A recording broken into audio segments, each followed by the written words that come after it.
Step 1, wake up, really gonna rise with the sun. Step 2, get some good, some food in you. Step 3, think real hard about what you wanna be.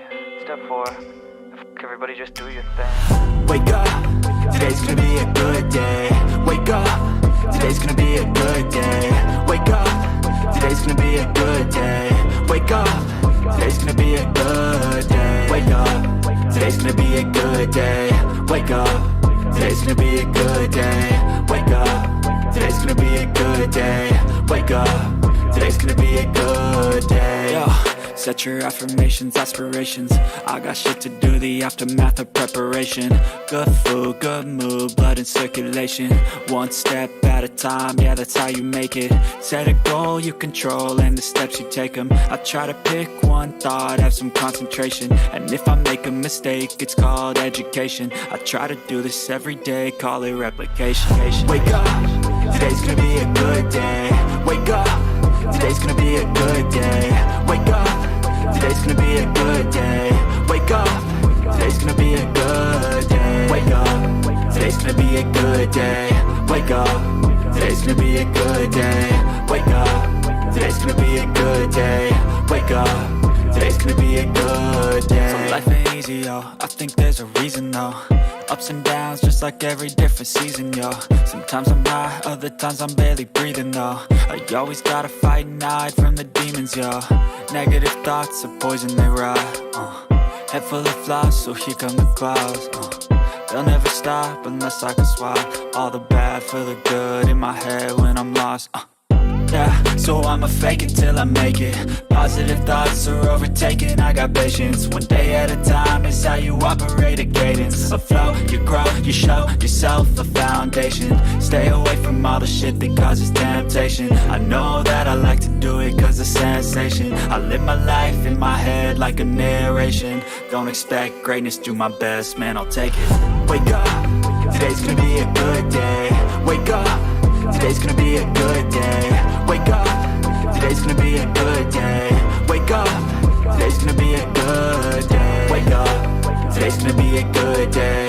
Wake up, today's gonna be a good day. Wake up, today's gonna be a good day. Wake up, today's gonna be a good day. Wake up, really gonna rise with the sun. Step 2, get some good, some food in you. Step 3, think real hard about what you wanna be. Step 4, everybody just do your thing.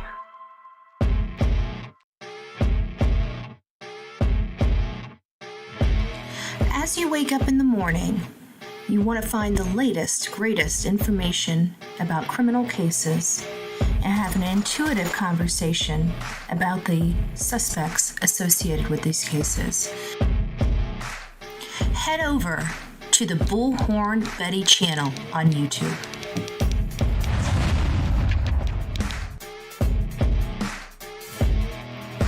Get breaking news right here on the Bullhorn Betty channel. Welcome to the Bullhorn Betty Coffee Club. Enjoy your stay and enjoy your day.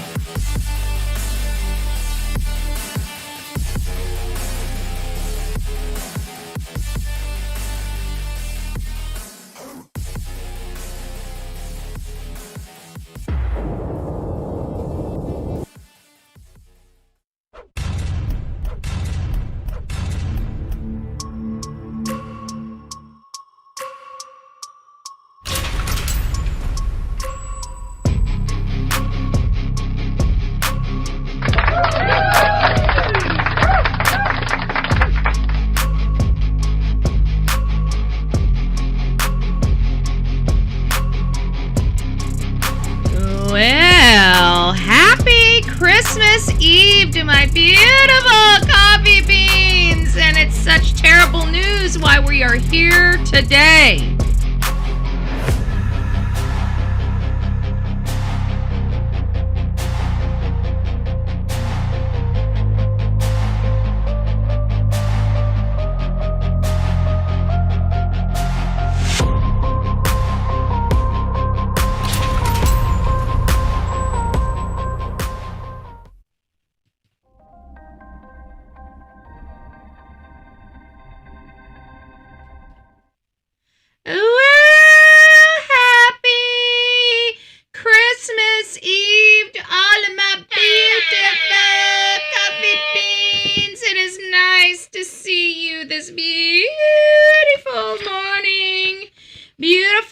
morning. We've got a lot to go over. Phil reminding us, don't forget to hit that thumbs up button on your way in or on your way out. You may say, Betty, I don't feel like dealing with you today. Yeah, we'll see you later. All right, well, bye-bye, cupcake. Or should I say snowflake? I need to quit being so damn mean. It's Christmas, Betty. It's Christmas. Quit being mean. Quit being mean. Okay, I'll try. It is nice to see everyone. I'm going to start over in the vertical chat. If you guys are in the vertical chat, thanks for being here. We got about 29 people in the vertical chat. Good morning, Libby. It's nice to see you. Blessed Happy Nana. Good morning. Good morning, Kelly. It's nice to see you. Cheyenne. Trust the process. It's nice to see you, Debbie. Good morning. Kelly, oh, Betty, I haven't seen you in a while. You look good. Merry Christmas. Well, thank you. Thank you, love. Thank you. And then for our horizontal chat, good morning, my beautiful coffee beans. You guys are up awfully early this Christmas Eve, but you know what? Many people still have to get up and go to work because our bosses are such a-holes. They won't let us off on Christmas Eve. They make us work up until the end of the day, and then we can have Christmas off. I don't like my boss. My boss is making me work on Christmas, not even with overtime. I'm just saying. I got the stinkiest boss in the business. The stinkiest boss in the business. She cracks the whip too. I don't like my boss. I really don't. I don't like her at all. She's just a biatch, okay? Just saying. What's wrong with her? Don't tell her I said anything, okay? I wouldn't want her to know. Wouldn't want her to know how I feel about her. Melanie, it's nice to see you. Denise, good morning.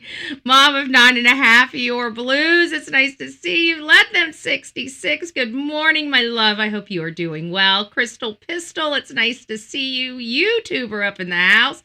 Whispering Winds, it's nice to see you. Good morning, Sandy from across the pond. It is nice to see you. Mama is up in the house winning bigly. Good morning. It's nice to see you, love. Who else do we have? Honey Dip. Merry Christmas Eve to you too, honey. Jules, Angel, it's nice to see you. Phil, Frank it up. Good morning, guys. It's nice to see you. Good morning, good morning. Barb, it's nice to see you. Merry Christmas to you as well. It's nice to say Merry Christmas again. It's nice. Without having people give you the stink eye. Like, what? You can't say Merry Christmas in America? The hell? You want to talk about tyranny? Let me count the way. Musta got lost. Nice to see you. Oh, thank you, Mama. I appreciate that. So, obviously, we had some detrimental news. You guys know my position on the Melodee Buzzard case. I was very, very, very clear on my position on the Melodee Buzzard case. I thought this was a glorified child custody case that went to a federal investigation, should never have been in a federal investigation because of the laws in California. They just don't have, they're just not suited for this. We read the rules, we read the laws, and we understand why she was never thrown in jail, and we understand why they were never really able to get a court order. Hindsight 2020, right?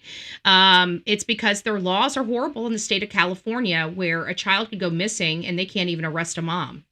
I'm just saying, and I think we said that before. But my biggest part was they were violating her rights, and I always feel that no matter how we do law, we need to do it above board, okay? What means our law enforcement needs to be coloring within the lines, and they were not doing things the right way. And I think that really prevented them from moving the case forward. So in part, I do believe that law enforcement was at fault in part of this, right? Secondly, I truly did believe that she hid Melodee. I believe that because of her history, because she had done this before, that this child would be okay. Out of all the kids that we cover, this was going to be the one that, everybody was making a big deal about. I was wrong. I was detrimentally wrong. But, again, it's my opinion. It's what I say on this channel. It's not like we were out there. It's not like we were doing anything. It's not like we were, being detrimental to an investigation. We covered the case. We put our name up here. We told you guys everything that the law enforcement wanted us to say, and I told you guys my opinion. My opinion was wrong, and that's all there is to it. It was wrong. This girl was deceased, and very brutally too. And what a cold-hearted bitch her mother turned out to be. Like, I don't understand how you can do what she did. Like, her daughter looks like she loved her, looked like she trusted her. She even, appeared to be doting upon her. And for her to do this is just,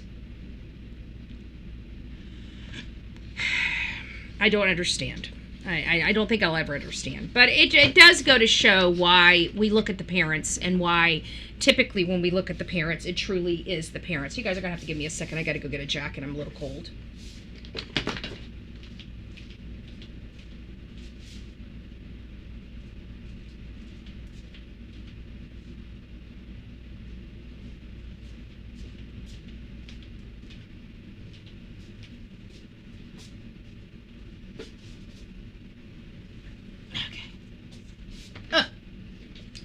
Gets a little cold in the house. I mean, I'll take it off in just a little bit. I just turned the air conditioning down a little bit because it's just getting too cold, or up, or whatever the heck it is.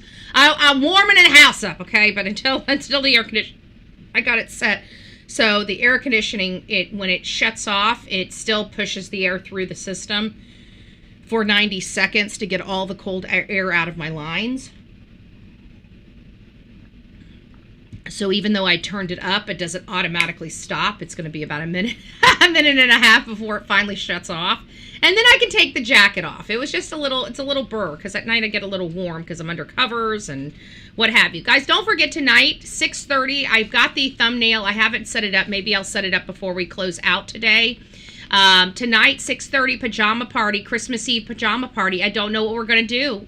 I think I'm going to turn off all of the monetization, and we're just going to have a Christmas party with Christmas music, and we're just going to enjoy ourselves, and maybe we'll talk about true crime. Maybe we'll talk about politics. Maybe we won't talk about any of it. Maybe we'll just talk about Betty. Maybe I'll just be arrogant. Maybe I'll be all about me. Maybe I'll be just conceited Christmas Eve biatch. No, I'm just joking. I need to watch my language. It is Christmas Eve.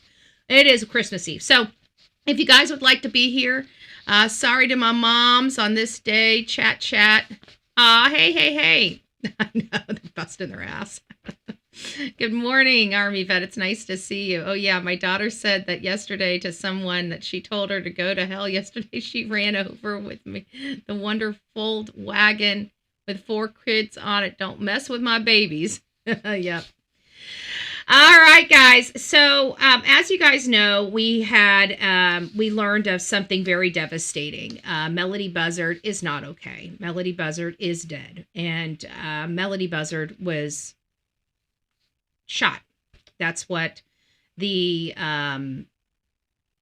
information we learned last night from the press conference from law enforcement. I did pull the press conference up. I'm not sure why. Hey, Vicky, it's nice to see you. Good morning. Merry Christmas. I'm not sure why I didn't bring the press conference off. I think we need to watch it, so we will watch it. Let me get through the intro, and then maybe we'll just give me a second and I'll find. I mean, I watched it yesterday, so I know it's in my history on YouTube, so it shouldn't be a big deal. We should be able to find it very easily, but well,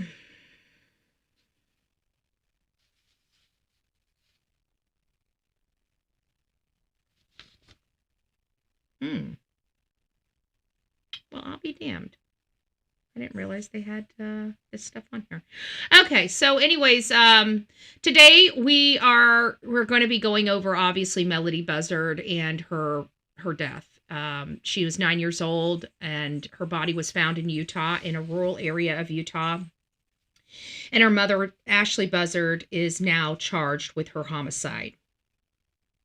They say she acted alone, so the purple wig person may not exist. And we're going to go over that as well. So stick around. We've got a lot to go over and to unpack with this case now that we know the truth, right? It's always about the truth. It's so easy. And even me, I'm looking, because I look at a lot of different things when I make an assessment. I just don't look at one thing. And one of the things that put me off was her history, and this was before we even found out that her mother ran off with her at 9 years old as well. But she had fled the state of California from the Meza family once before, a few years ago, and she was gone for, I want to say, almost a year in Iowa. So when we saw her traveling toward Nebraska and Kansas, and right over Nebraska is the Iowa state line, naturally we thought, or I thought, I should say, should keep we out of it. Naturally, I thought that this is a history. She's done this before. The child's been fine. If you have a history of things, then you have a history, right? And so I rely a lot on that history of folks. Hey, Tony, it's nice to see you. Good morning. Merry Christmas. Merry Christmas. I need to get with you because I texty and well, I'll talk to you about that later. I'll have to call you later. Merry Christmas, by the way. I hope you guys are doing well. It's nice to see you. But history does repeat itself. So a lot of the stuff, I rely on, I do history. Why do I look at Chris so awkwardly? Because of his history. Why do I look at Don Wells awkwardly? Because of his history. Why do we look at these people? Because of their history. Now, we're looking at a mother that had no criminal history. We had several people that were claiming that she had some mental illness, but they could only point to one specific event. And we all know that when you're mentally ill, you have more than one specific event that people can point to. So there was a lot of outliers in this case that didn't bode with, statistics. And I think that's what led me to believe the things that I believed. And not only that, everybody was talking about her batshit crazy. And of course, she recorded Tyler Brewer. She brought that recording to court. She sounded very, very cognizant, right? I mean, let me ask my audience as a whole. I'm going to look at both of you, the vertical. Hey, Faye, it's nice to see you. You're in the vertical stream, just to let you know. I appreciate it. If you guys are in the vertical stream, please don't forget to hit the thumbs up button as well. We got 61 people in the vertical stream, 80 people in the horizontal stream. So please don't forget to hit the thumbs up button in your perspective streams. It's good morning. But I think what my issue is with this case, especially at the beginning, was the violation of the civil rights and her rights. I truly believe, even with despicable parents, bad parents, and everything like that, you can paint with inside the lines and still be effective. Okay. And that's where I was very, very angry with this, because we already have a problem with law enforcement getting horrible names around this country. And then you've got law enforcement publicly coloring outside of the lines, and normal people, normal Joes, probably don't even know that they are doing that. But people like me, people like Vinnie Politan, people like, Ashlee Banfield know that they are coloring outside of the line. They know that they are, not, and they're not saying anything about it. And I don't like that, because I'm an activist and an advocate. That means everybody's got to play by the rules, right? Nobody gets an advantage, not even law enforcement. It keeps the playing field fair for everybody, and it makes sure that the I's are dotted and the T's are crossed, folks. That's all it does. It dots the I's and crosses the T's. That's it. So we had the issue where they were coloring outside of the lines, and I demanded a court order. Everything started dying down when we were starting to demand a court order, which kind of made me feel, again, that we were on the right track. They didn't have the rights to do it, which I still believe they don't. And we have to look at that, because in the grand scheme of things, California law is really screwed up. How can you have a situation like this, have no Amber Alert, and not even be able to arrest the mother or get a freaking court order from a judge? Like, how in the world did we get here with California? It's just, it's just hard to process. So Melodee was last seen live during the travels with her mother. So originally yesterday, when this stuff was fluid and we were just learning information was flying. And one of the ABC articles told us that she was, gone weeks before she was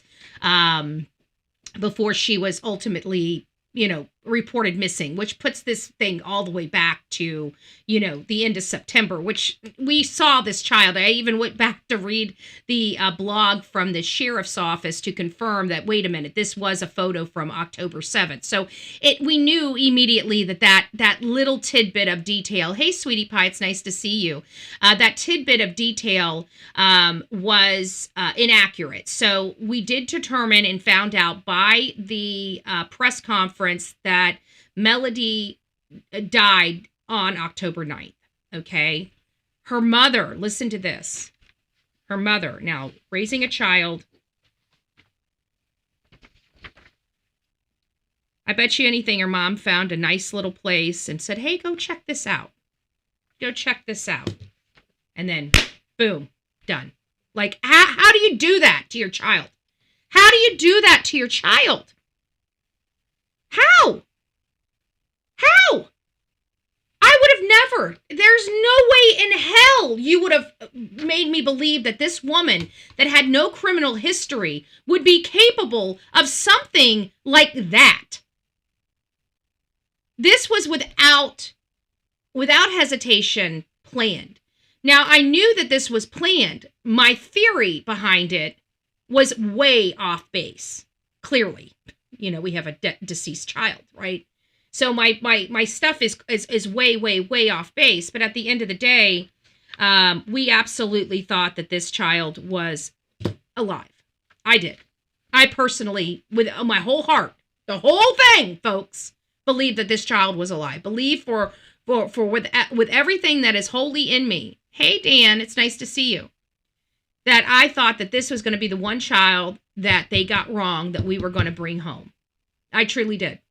Wholeheartedly, hands down, all BS set aside, believed that this was going to be it. So we're going to go over, Melodee's last seen alive during the travel, school notice, prolonged absence, no immediate missing person child report filed, law enforcement unable to compel cooperation, remains later located in Utah, and arrest was followed by forensic confirmation. California law requires specific statutory threshold for court order intervention, okay?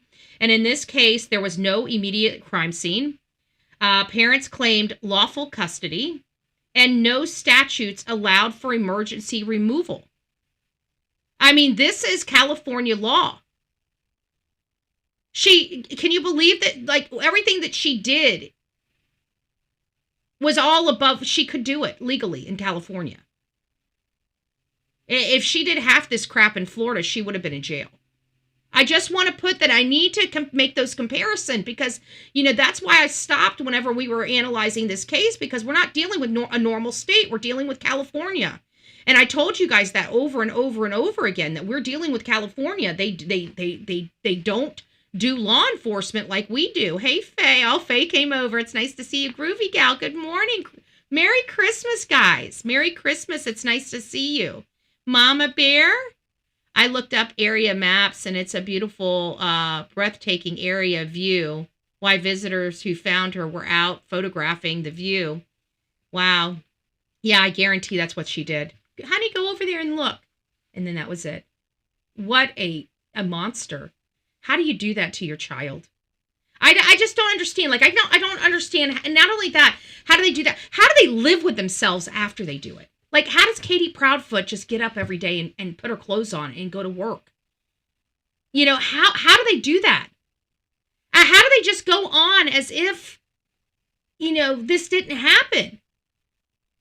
Hindsight is a biatch. It really is, because it really puts things into clarity, things that you couldn't see before, and you kind of wish you could see things a little clearer before.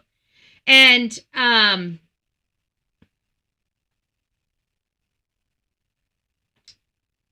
we're just Let me ask you guys this. Could you guys believe, I mean, and some of you, be honest, because I know, like, even Karen was fighting with me the whole time. She believed something was going on with Melodee. I didn't. I was stubborn, bullheaded, whatever you want to say, would not even contemplate this child being deceased. I wouldn't even contemplate it. Vicky, it's nice to see you, but let me do a 1 to 2. It was 100% premeditated too. Sure, the hell is. What? Which I knew it was premeditated. I knew she had planned this, but the ending result was different. Like, I thought she truly was planning to take her kid. Like, she knew that this was going to be the last time that the state was coming for her daughter, and this was it. You know, this was going to be it. Like, she knew that her daughter was going to be out of her custody. And that very well may be what it is. You know, we have to go back, you know, to the mentality of, if I can't have you, nobody can. Right? And my question is, why didn't she just do herself in too? See, I don't understand those things. You know, I just don't understand that, you know, if I'm going to do this, I would done that. Yeah, I saw a scene. I think we all saw the, I think we all saw the red flags. It's just, again, her history dictated that she's done this before. The child was fine, right? And that's really what I was holding. I held on too much. I put too much weight into that aspect. And I didn't, you know, it's all about understanding what you did wrong so you don't do it again, right? So that's what it is. I'm not going to lie about misanalyzing a case, you know, because who does that hurt? Does that hurt? It doesn't do anything but hurt this channel in the future, you know? We have to talk about it. We have to be, you know, forthcoming. We have to have everything above board. Like, there was people in here yelling about, you know, the information being, because at the time that I recorded the very first video, I dropped the premiere. You know, that was hours before, and we had no information. Do we have Seth in here too? Good morning, guys. Merry Christmas. Merry Christmas, everybody. Oh, there he is. Hello. Merry Christmas. Merry Christmas. So, at the end of the day, I should say, I got the information wrong for a variety of reasons. But, again, at the end of the day, what was our main objective? The court order. The court order was the main objective through everything we were doing, is to get the proper court order so they could do their job properly, because I kept seeing them overstep in coloring outside of the lines. They couldn't get the court order. They still to this day never got the court order, folks. They still to this day never got the court order. So, welcome to the Coffee Club. We're covering one of the most disturbing child homicide cases of this year, and it's closing out this year. And we're finding out this information right before Christmas, which is, you know, heartbreaking. I mean, we're here Christmas Eve, and we're finding out that this poor baby was pulled out of a rural area at the beginning of this month. It's just sad. We just left. Yeah, figured it out. It's okay. Bringing up good points, and you owned up to it. Yeah, well, I own up to just about everything. Occasionally, I'm a human being. I didn't do it. It wasn't my hand in the cookie jar. Just saying, it wasn't me. It wasn't me. And I know what I did. Yeah, I know what I did. So it doesn't, I mean, at this point, it doesn't really matter outside of educational purposes. You know, we need to figure out what it was and work through it. But I really did, maybe a piece of me really did just want this child to stay alive, because we deal with so many, you know, dead, you know, kids that lose their life for a variety of reasons that are just totally immoral and at the hands of their parents, you know? And maybe for once, I just wanted this to, you know, I don't know. Who knows, you know? It just sucks. It sucks that this child truly is dead. It sucks that this child was dead before her mother even made it back to, back home. It just, it stinks that we're dealing with another homicide case in the true crime genre, and it coming back to a parent. I mean, we were just coming off of Rebecca Park, and she's an adult child, and her biological mother did terrible things to her as well. It is very, very, very problematic. what we're, in the dynamic that we're living in. And then, moreover, it's not just going one way. It's not the parents and the children. I mean, look at Rob Reiner and Nick Reiner. I mean, it goes the opposite way too. Like we're having family breakdown. We're having a family crisis in this country. And I don't know where it's coming from, what is fueling it, and how to stop it. But we have, and this is, guys, I'm sorry, but this is more than we've ever dealt with. I mean, yeah, we've had child deaths in the past, and yeah, we've had, parents, by their kids and stuff like that. But at the end of the day, I mean, it's starting to be so common. Like, I mean, can you imagine having to live in your own house, in the comfort of your own house with your children or your parents, and sleeping with one eye open? Like, I don't understand where we are going through, and what are we doing as a country, and why are we in this state of where we think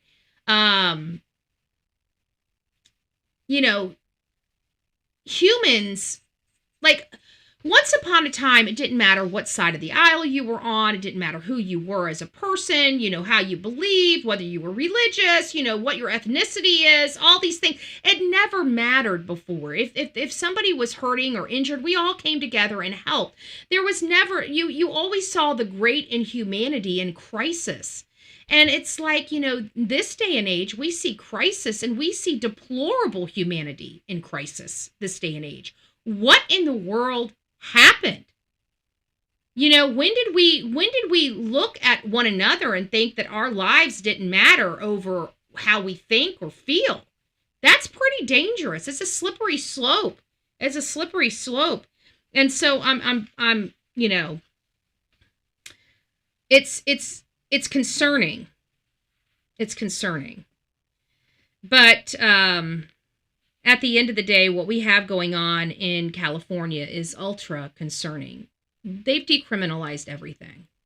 You guys are watching the results of the decriminalization of everything. So let's go ahead and get into this. So I'm going to go ahead and get through my intro, and then we'll just get started here. So obviously, we're going through this 9-year-old Melodee Buzzard is deceased. Her body was found in Utah. Her mother, Ashlee Buzzard, has now been charged with her homicide. But this case is not just about what one mother did to her child. It's about what the system failed to do when warning signs were screaming. I'm going to walk you through the case from the beginning, slowly, carefully, and honestly. And I'm going to explain why law enforcement said their hands were tied, why I pushed back on that narrative, and why law itself failed this child. Melodee Buzzard was 9 years old. She should have been in school. She should have been safe, and she should be alive. She lived with her mother, Ashlee Buzzard, in California. There were no Amber Alerts. There were no custody disputes making headlines. There was no dramatic public plea from a parent saying, "Help me find my child." There were pleas from a distant family, okay? The father of this child lost his life when she was 6 months old. The only person screaming, the only people screaming for this child were the in-laws, the ones that tried to steal this child from their mother once before. Obviously, I do believe that has a hand. I will always believe that behavior, if she is mentally messed up or anything, that had an absolute direct result in why we are here. Because that PTSD from them taking that child from her before and removing a child from her previously, she was, in my opinion, now that we're seeing where the cards lay, it's one of those, if I can't have her, nobody will. She knew her child was going to be taken from her, and she could not live with it. That's kind of where I see this thing kind of landing now. But anyways, we're going to go through it. We're going to explain a lot of different information. She lived with her mother in California. Like I said, there was no major plea other than the distant family that hadn't seen her in years since she was, just a little above a toddler. And alone should make you uncomfortable because the child disappeared and the parent is calm, silent, and evasive. That's not normal, but it's not criminal either. On October 7th, Ashlee rented a vehicle in California. Surveillance footage later revealed that something disturbing Both she and Melodee were wearing wigs. That's not a coincidence. That's concealment. We acknowledged it was concealment. Again, our acknowledgement of that concealment was that she was going to be hiding her daughter because she didn't want them to have custody of her. They traveled through multiple states. Melodee was last seen on October 9th near the Utah border. Ashlee returned to California alone the next day. And again, let me say it again, she was alone the next day. We heard, now, where did, let me mark this so I don't lose my place. Where did the purple hair lady come in? Okay, because we heard from law enforcement that Ashlee acted alone. Everything that we're seeing now, looking back, now that we know that Melodee is gone. Thank you. Hey, Jude. Merry Christmas to you too, love. Merry Christmas to you too. Good morning. Pebbles, good morning.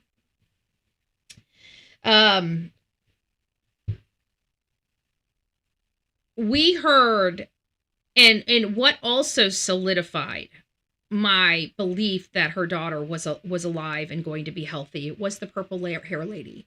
Okay, the purple wig haired lady is what gave me the most hope in this story and the confirmation that I needed. And when I went back and looked, where did we learn about the purple hair lady? Unfortunately, we learned this person from the private investigator. It was never confirmed by a second source. It was never confirmed by law enforcement as being true or being in her route.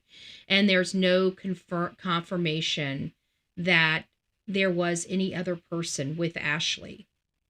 So it does truly sound like Ashlee made it up in her mind that this was what she was going to do. She made the plan to get a car. It sounds like she was going to go to maybe someplace that they knew in Iowa, because it seemed like that they were, going toward that direction, and she turned in Nebraska. Why? We don't know. And she did this little loop-de-loop in Kansas. And I think that loop-de-loop was trying to find a beautiful place. Because, again, I think she was trying to convince her daughter they were going on a road trip to have some fun and everything like that. And then, how calculated and cold somebody has to be. Because it sounds like it's the back side of her body, not the front side. So she let her walk and pointed, aimed, and I can't. Let's just keep moving. Let's keep moving. So she returned without the child, but again, with the purple-haired lady, I thought she made it to her destination and dropped her child off with the support of her mother, Lori, saying that they know a lot of people from her past life with the child's father, that they know a lot of people in Utah. Oh, thank you, Melanie. I appreciate that. Merry Christmas to everyone. Hope you have thank you. You too, love. You too. So there was a lot of things that helped support some of the information, and then the dying down of the case. Like law enforcement no longer putting any information up.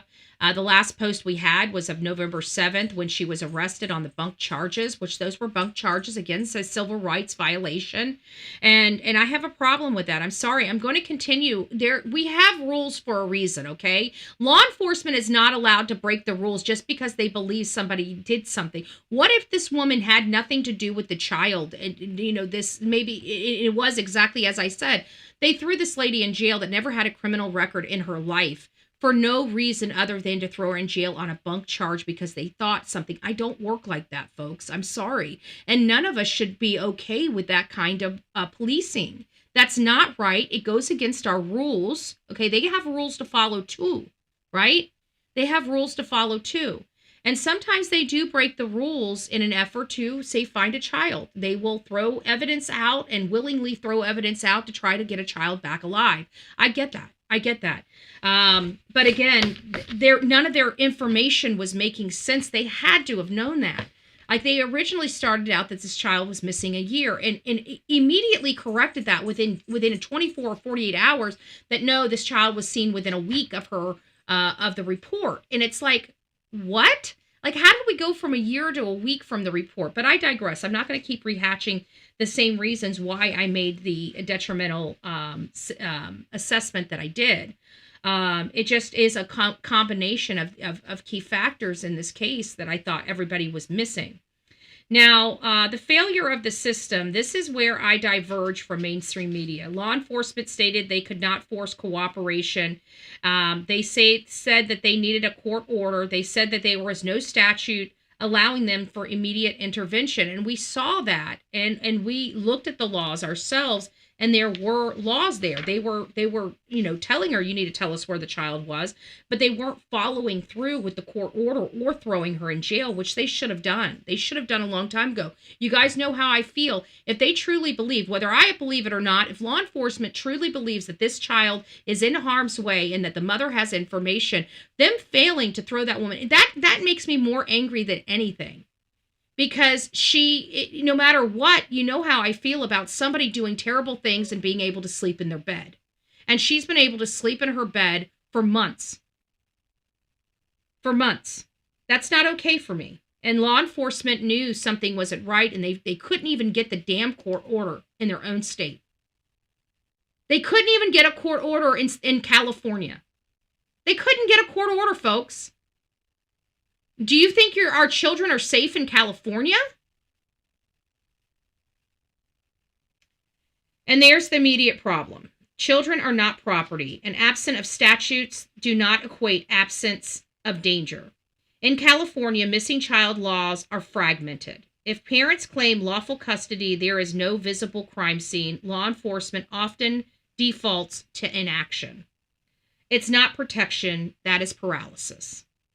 On December 6th, human remains were found in a remote area of Utah. DNA testing confirmed what many of us already feared. Many of you, because I didn't believe she was dead. It was Melodee. Ballistic evidence, which tells us there's only the only way you can have ballistic testing is if there's a bullet or bullet fragments. So ballistic evidence tied shell casings found in Ashlee Buzzard's home and vehicle to the manner of death. This was not an accident. This was not negligence. This was cold-blooded murder. Cold-blooded murder. Cold-blooded murder. Ashlee was arrested and charged with first-degree murder, no bond, no public explanation that could undo what is done, and suddenly the system found its authority. Took the body. I just want to let you know, it took the body in California. This is the part lawmakers need to hear. If law enforcement cannot intervene when a child disappears with a parent, then the law is broken. No court order was ever had. It shouldn't have been required to save the child's life. But at the end of the day, they couldn't even get a blessed court order. No bureaucratic delays should override a child's right to safety. And I feel like that's where we are at with this. Melodee Buzzard should be alive today. And if this case does not change the law, then her death will not be the last. We need a Melodee Buzzard law in California to make sure that this doesn't happen to another child. Thank you for allowing me to bend your ear on this case. Obviously, it being Christmas Eve, this is not the information that any of us want to be. What would the law be? I think it would force them to have the truancy, to make sure that truancy laws are not decriminalized, because in fairness, that was the only avenue that they had, in my opinion. Hey, Texas Woman, thank you. Texas Woman gifted a Bullhorn Betty membership. Steph received the Bullhorn Betty membership. Welcome to this crazy family we call the Coffee Club, i.e. the insane asylum. And it's because I'm a love machine. It's nice to see you. I don't know. That's a good question, Sam. But I think the catalyst of this whole situation was the truancy. I think that they would have had more I think they would have had more meat to the bone with the truancy. I think the truancy, the way it was before 2019, gave law enforcement the authority to intervene without court orders and stuff like that. You know, that's what they need to get back to. If I had to put my finger on it, because by the time the report was had, by the time they took the report on October 14th, let's be honest, this child was already gone. Okay. We know that she lost her life on October 9th. So if she lost her life on October 9th and the case was opened on October 14th, the date that they opened the case, this child was deceased. So would this new law, would a law have prevented that? There's nothing that would have prevented this death. Okay. In my mind, there's nothing that would have prevented this death other than the fact that if they truly believed that this woman did have mental illness, they should have been more involved periodically, year after year after year. They should have never been able to close the case. I do believe that when you do have mental illness, that should not be a reason why. Again, I'm not buying the whole mental illness thing. Okay. Now, what could cause a mom to go out and unalive her child? I don't know, people would have to say that has to be mental illness. But I've listened to this woman. We watched her, and I've said here on my platform how smart she was, how she was able to dodge the cameras. Now, if she's going to lean on the mental illness for, a defense, that's one thing. But I do not believe that this woman is batshit crazy. I think this woman is smarter than people give her credit for. I think she's got some problems wrong with her, obviously. But I don't think that she should be automatically assumed as mentally ill for the facts of these cases, because let's face it, she committed a premeditated crime, okay? And she concealed. People that are mentally ill and don't feel that they've done anything wrong, they don't conceal it, okay? She concealed what she did. She intentionally and willfully concealed. That's going to be an element that they're going to have to take into consideration. She is a true cold-blooded killer. Exactly. So she would have been charged heavily had she not recorded herself. She was sharp. Exactly. She knew what she was doing. I'm not willing to give her a free pass and say this is a batshit crazy woman. If she was able to do all of this, this shows me that her mental acuity is at least there in part. She's able to think consciously.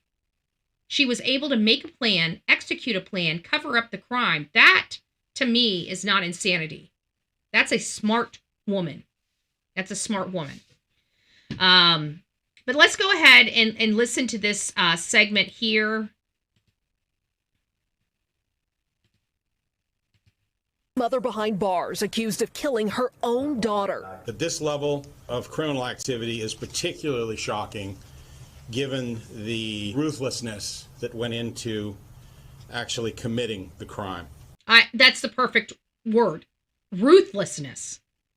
This mother was ruthless. Like, I'm telling you guys. Oh, let me get back to the poll I was going to keep. I keep getting sidetracked. With a show of ones and twos. Who would have ever thought? I mean, we know that some of you, I'm not going to ask you whether you thought she was deceased or not. I know a lot of people did not bode with my assessment. I know that. Even my own mods did not. And, everybody's like, okay, Betty, you didn't wake you up. Okay, well, I digress. Either way, I know that that a lot of you guys believed she was, but how many would actually believe a pew-pew? If you believe that that was the first thought that came to your mind, put a 1. If you like the pew was shocking to you, if that was shocking to you, put a 2. She fooled you. Okay, she fooled me. I can tell you that. But I looked a little deep. Maybe I went a little too deep on this. So some people, what did I say 2 was? That you believe this was no shock?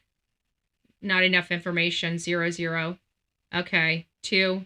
So this was your first, you guys thought, is that what I said? If you guys thought she was, what's 2? I forgot what 2 was. Let me go back. Can I go back? I want to hear what 2 was. Hold on a second. Let me listen to it. Shocking. Pew pew. Okay, so shocking pew pew too. Okay, so you guys are shocked. Okay, thank you.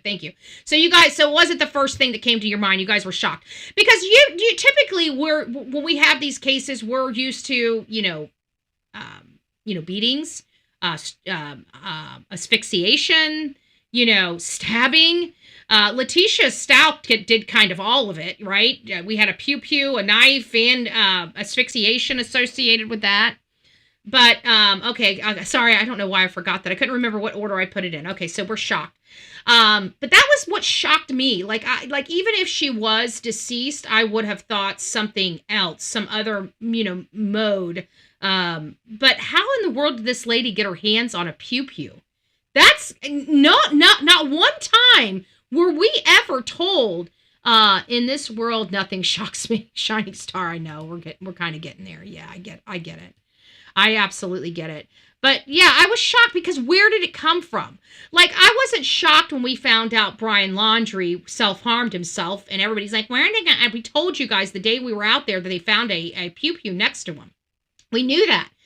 There was a firearm out there at the location, and we heard that because we were near the office. There were so many officers out there, and they had their radios on. So you could hear conversations back and forth with the people of what they were seeing and what was going on. So I knew without a doubt that there was a pew-pew with him. And I remember going off at the time, and everybody's like, basically telling me that I was wrong. He must have, because they cut down a portion of this tree, and when they cut down the portion of the tree, many people thought that he must have been kind of hanging from it, which he wasn't. They just needed to move it out because it was they could only cut it and move it out of its way because it was blocking their ability to investigate that scene. That's why they cut the arm off that tree, is because it was hanging into their crime scene and they needed to get it out of the way. So they had to cut the tree limb completely off and move that tree limb to open up the area where Brian Laundrie was ultimately found. So, I wasn't shocked when we heard it was self-harm because we heard about it, but this is the first time it was here at this press conference that we even knew she had a firearm. Where did the firearm come from? And where did it go? I mean, isn't California one of those tough on firearm states? I mean, doesn't she have to register it if she purchased it? Or where in the world could she get it even off the streets? Where in the world would she know to go buy one off the streets? But I guess people that live in that area would know. I mean, I live in this area. I know you can buy a hot gun off the streets, but I wouldn't even know where to begin to go find one. And not only that, but how often do you roll up to some guy and say, "Hey man, I need a pew-pew. You got one?" Everybody looking at you like, "Who the hell are you? Bitch, please get the hell out of here. Here, you look like a po-po. Get the hell out of here, you po-po," right? So it makes me wonder, where would she be able to find this? Perhaps it was her husband's pew-pew. Oh, well, she was never married to him, from my understanding, but they were together. And he loved her, from my understanding. It was his mother that didn't like her. I don't know, but I kind of understand why she didn't want to be around his family. It looked like it was a mutual thing between them. They didn't like her. She didn't like them, period. California makes pews expensive to buy with tax, but California is pretty lax. Oh, well, that's not what we're hearing out in the media. That's interesting. Not surprising, because freaking California lies about every damn thing. But, okay, well, then maybe because I thought everything, like here in Florida, we don't have to register our firearms, but I could have sworn like every other state makes you register your firearms. And certainly I would think California, I mean, why wouldn't law enforcement tell us that there's a firearm missing from our house if they knew it? But they kept the casing, and like if I would have heard about the casing or the spent shell in the car, I would have known right then and there that this child was deceased. They withheld that information, and how, certain information, did they go to the integrity of the investigation? Yeah, maybe in part. I still wish we would have had that tidbit of information. I really do, because that would have been the urgency. And actually, if we would have found out about the spent shell casing and they were still screwing around with the maps, remember, I was so upset with them screwing around with the maps. It's like, we have a missing 9-year-old. We're here at this time. I was here with open arms, just wanting to give my, audience as much information as possible. I was reaching out to their PIO, the lady that's running this press conference. I reached out to her, spoke to her a few times by email to get some information. She was always responsive, always nice. And then, they started dicking around with the maps. And it's like, wait a minute. If we truly have a 9-year-old child here that you guys are concerned about her literal well-being, that you think that she might be in grave danger, why are you monkey effing with the maps? Let the people know where they need to be looking for this young girl so we can bring her home. But again, at this time, hindsight's 2020, this child was already deceased. None of that would have mattered. None of that would have helped.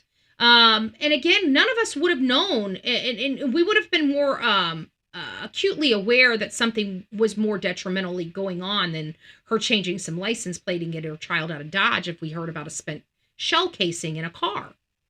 That's concerning. When I hear of missing children and spent shell casing, naturally we're going to focus on that.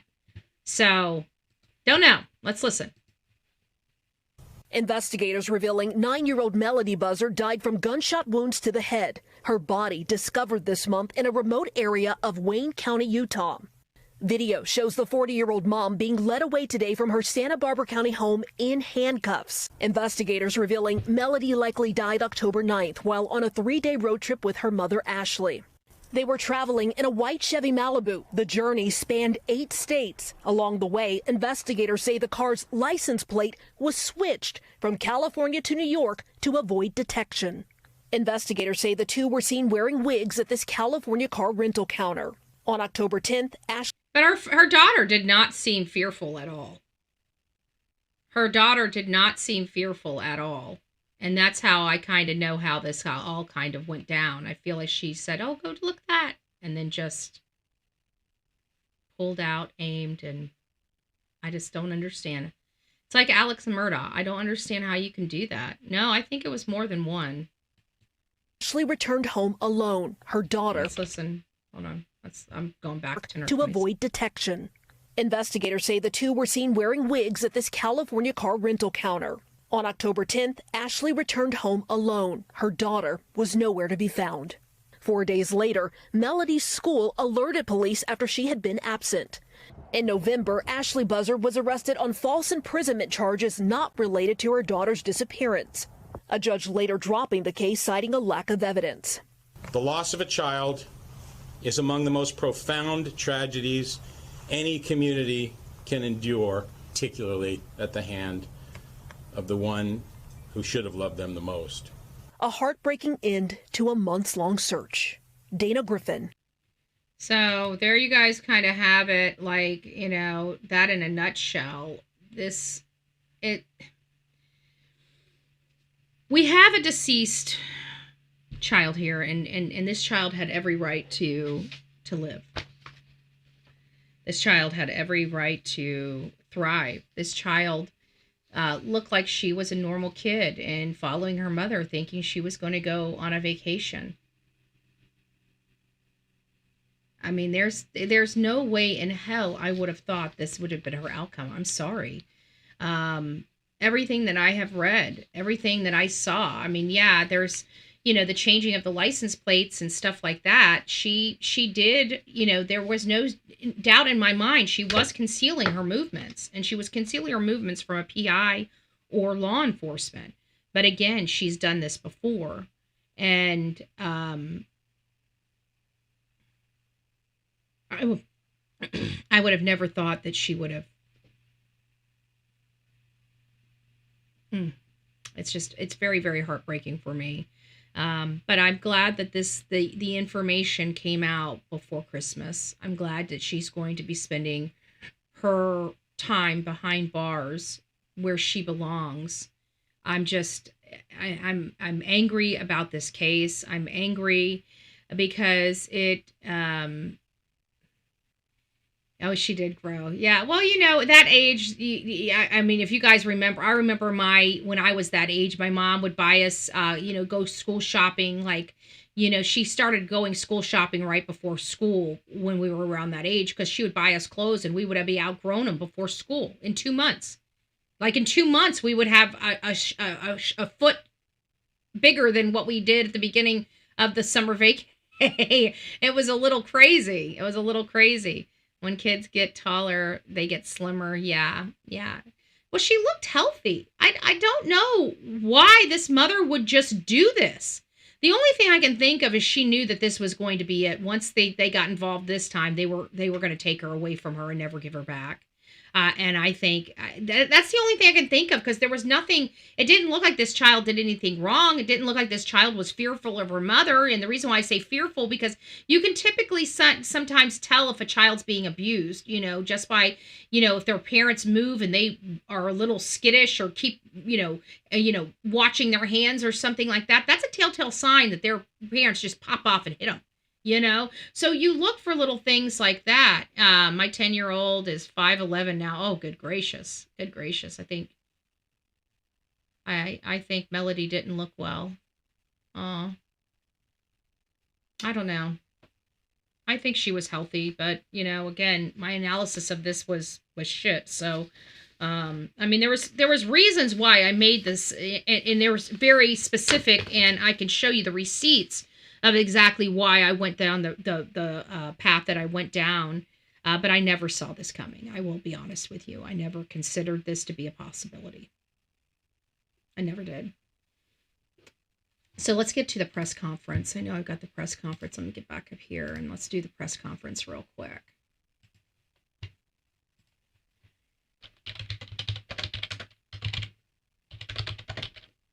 Oh, I know where it was. It's YouTube.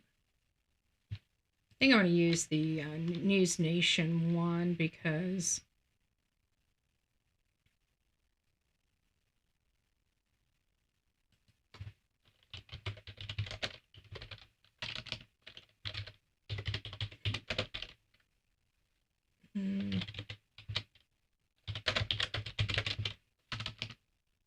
and they still never gave out and never released the mugshot yet.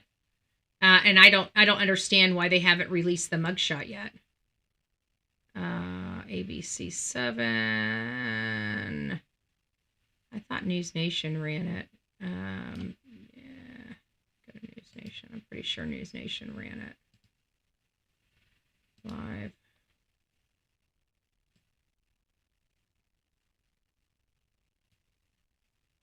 Yeah. Okay.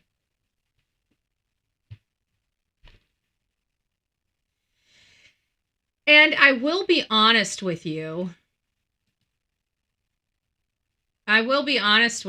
I really did like the PIO. She does everything that I always say that you should do in a press conference. When somebody, even though we could hear everybody's question, which never happens, I don't know. It seems like when we get the good PIO, we can hear all the questions. But when we have the people that don't answer the question, it's hard. So what happens is whenever you have a press conference, there's a lot of media there and they ask questions, but typically you can't hear the question that they're asking very well.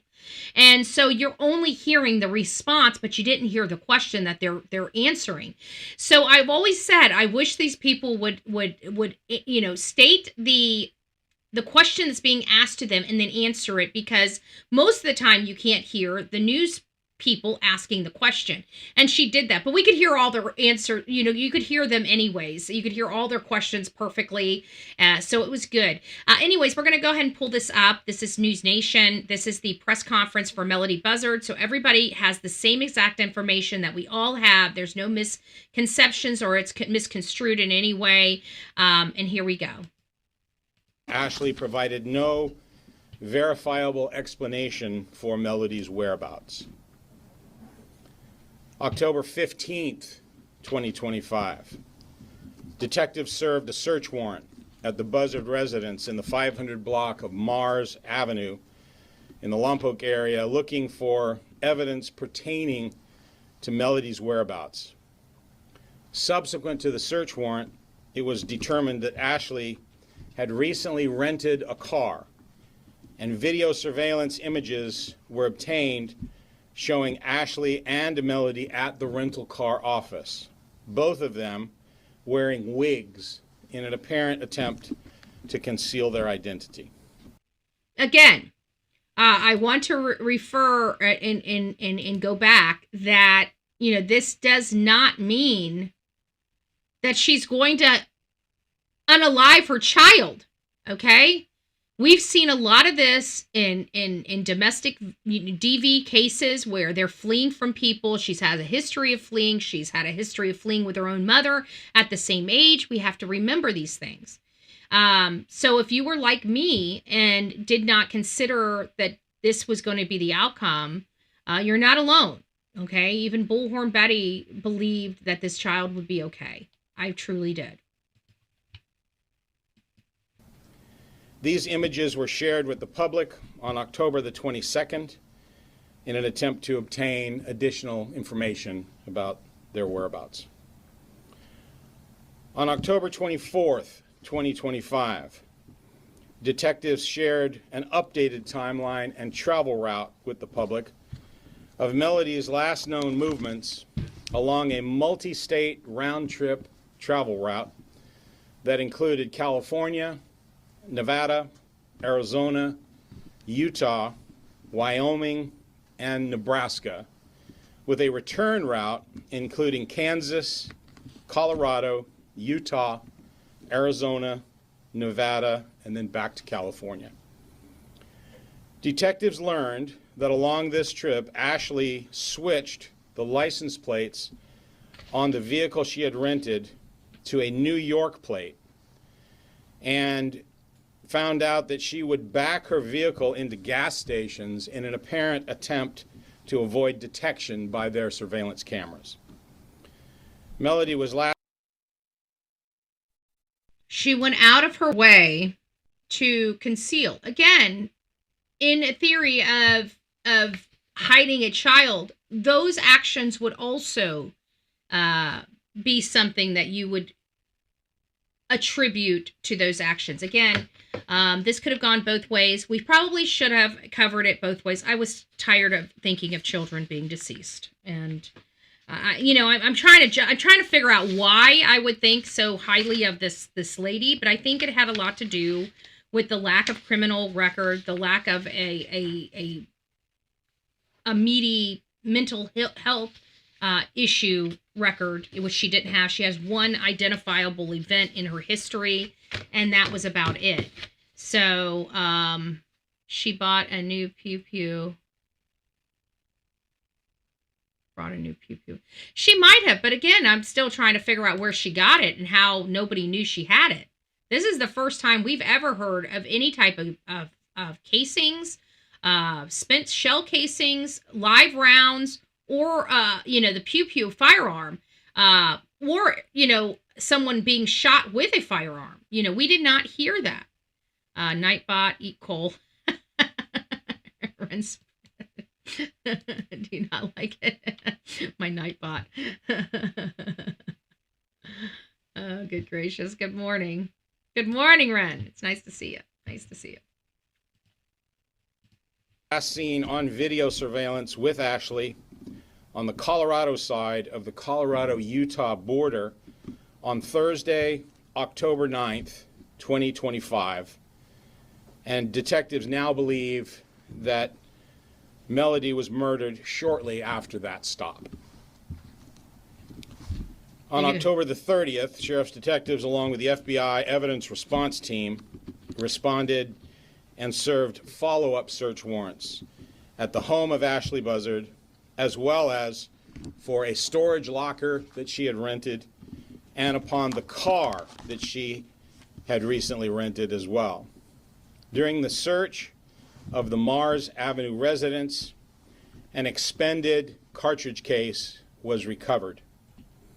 During the search... Let's listen to that again. I want to hear where the spent cartridge was recovered. Hold on. During the search of the Mars Avenue residence... So of the search, they found the spent shell casing inside the home. How would I have done? An expended cartridge case was recovered.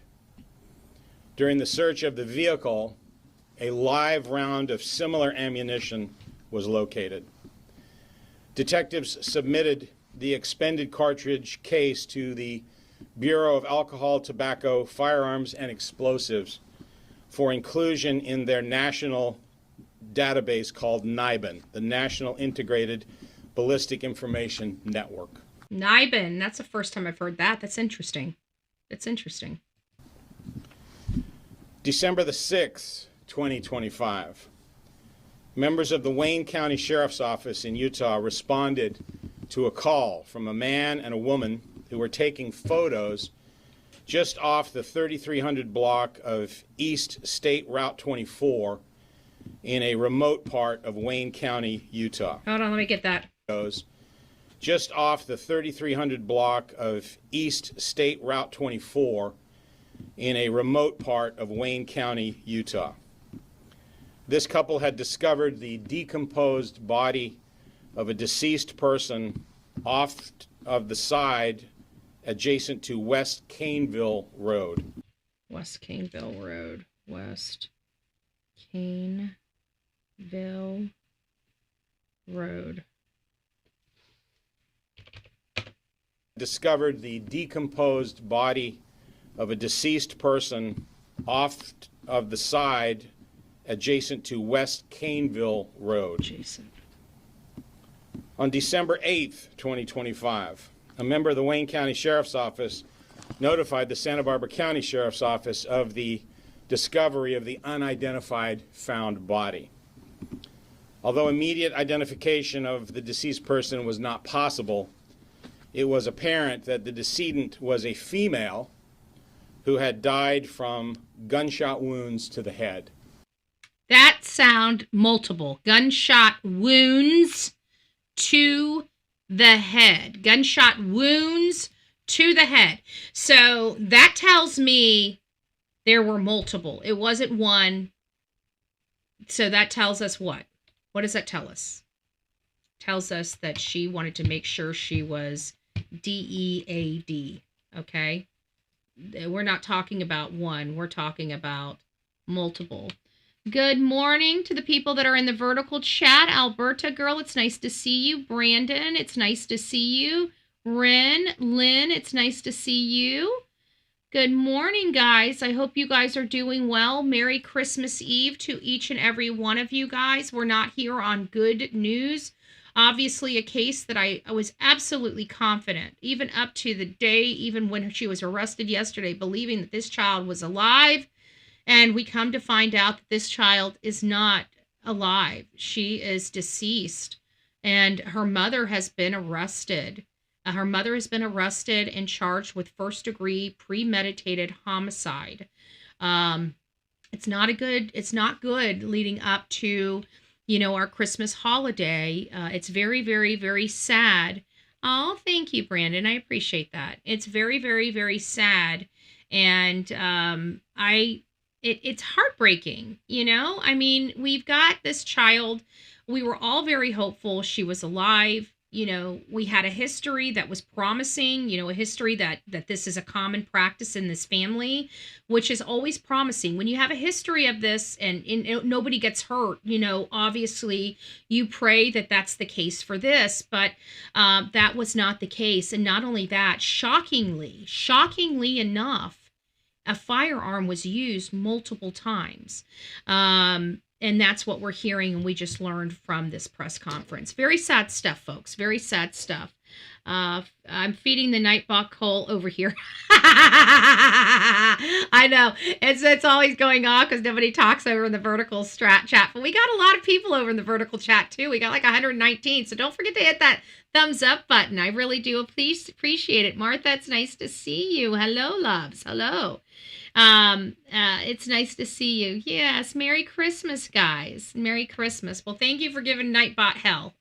over there. But if you guys would like to be part of the family over here, we're on the horizontal chat. If you can't chat, we only have 20 minutes over here on the horizontal. It's like 5 days over there on the vertical. And it's just because we can't monitor the vertical chat like we can over here. And so we kind of stack it so you guys can't really talk over there. So if you guys want to talk over here, hit the thumbs up button. In 20 minutes, you guys will be able to chat over here on the horizontal side and tell me how you feel. Tell me how you feel. But very sad case. We're going to go over, don't worry about this thing behind him. We're going to pull that up on the big screen. We're going to go over that after this. As we, start closing out the program, we've still got about another, 45 minutes or so before we're closing out. So if you guys haven't been here, you just don't know what we're talking about, or you're just coming in for the first time, I'm Bullhorn Betty. I cover true crime. We're covering the case of Melodee Buzzard, and I analyzed this case incorrectly. I believe that this case was going to be one where we brought this child home, that the mother's behavior was more indicative of her hiding this child for custody purposes. I am very, very shocked that we are here and her daughter is deceased, and to find out how truly evil, cold, and calculated Ashlee Buzzard truly is again shocking to me. But one of the things that we strive here is to make sure that we grow, right? So when we make mistakes, we don't try to hide that we made mistakes or that we analyze something. We actually embrace it. We put it up on the big screen. We say, okay, we made the mistake. What did we do wrong here? What did I do wrong here? And how can I prevent this from happening in the future? I think that by not addressing the elephant in the room, we do ourselves a disservice. I do myself a disservice. I strive for accuracy. I strive, but I'm human, so we're going to make mistakes. And not only that, but this was one that I was really going against literally everybody on, because I was so strong in my convictions of the history that I went against, mainstream media, professionals, FBI agents. I thought that they were truly blowing this one out of proportion. I did. There's no ifs, ands, or buts about it. And we need to figure out, why was my thought process there? Obviously, there's some red flags here that I intentionally missed. Subconsciously missed. I mean, I'm sure that they were, I knew that they were there. They were like elephants, but I overlooked them for a variety of reasons. And we need to make sure we don't do that again. But we'll go over this this timeline behind his head. So don't try to stress or scroll into it. I'll pull it up so you guys can see it.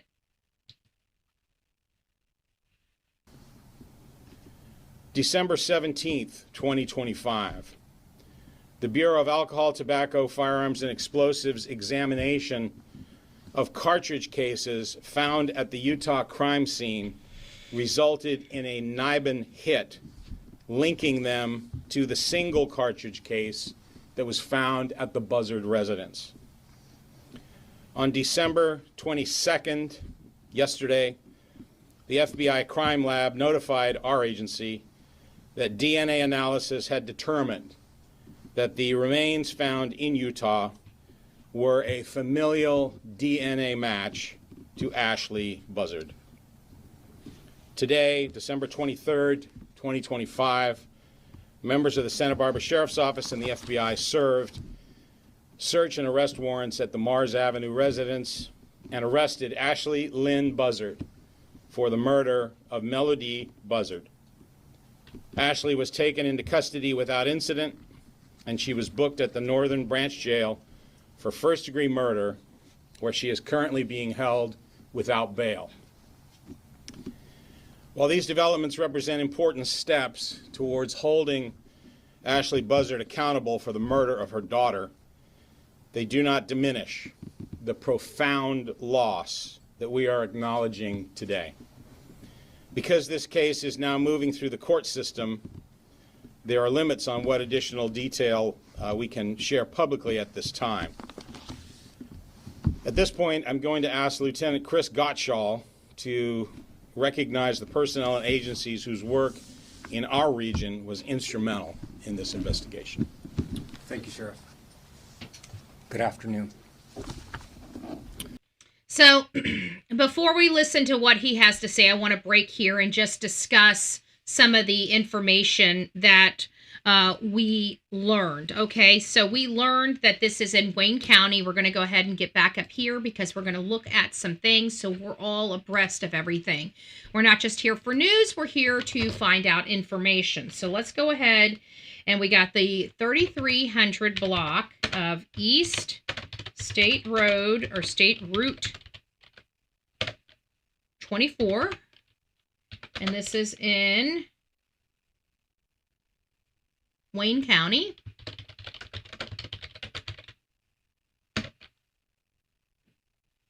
Utah.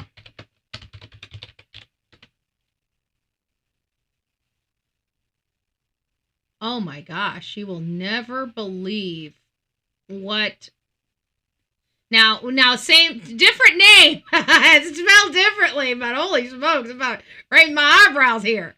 And it says Mesa Farm Market, not Meza. They had Meza as the other family, but this is kind of like the 3300 block of this Utah State Road, and it's in rural area.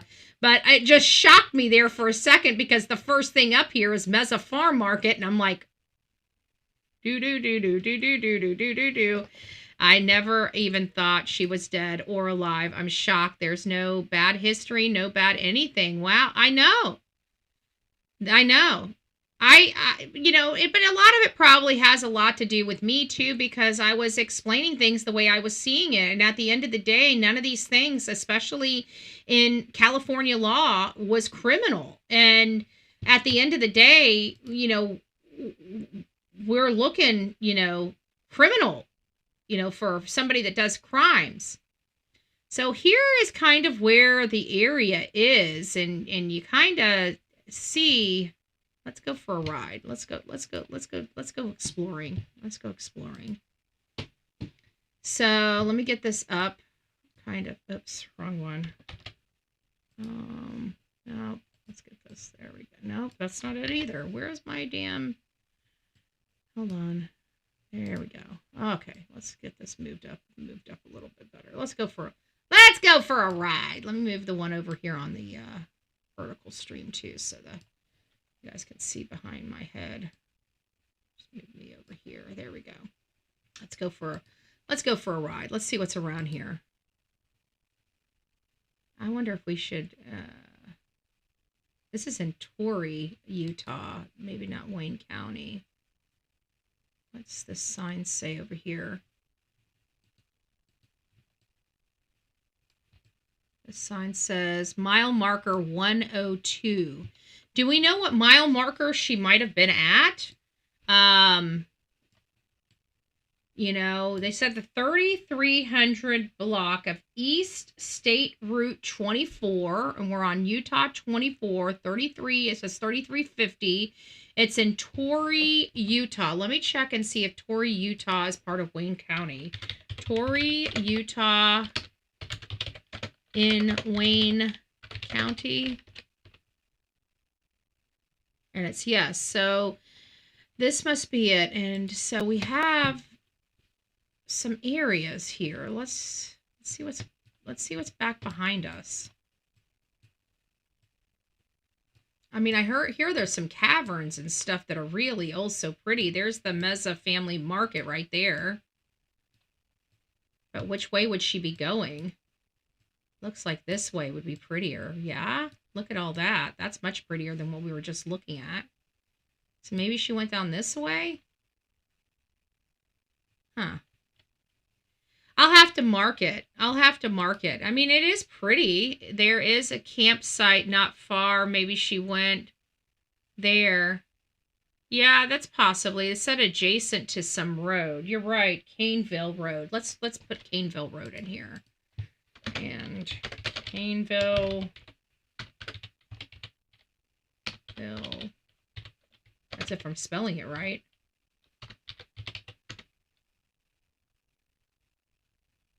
Okay, now I'm not spelling Caneville right. It says Caneville, Illinois. Caneville, Utah. Caneville Road, Utah.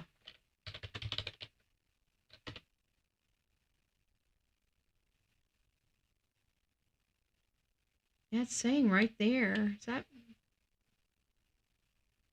still showing this mesa? Let's try saying Caneville with a C.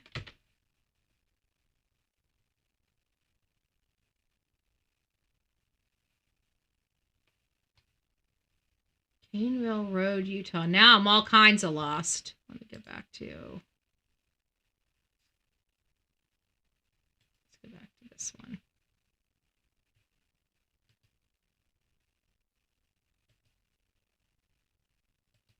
Okay, there we go. Let's see if we can find... Oh, I don't like these. Where's my freaking layer? My regular layer. Where's just my default map? There we go.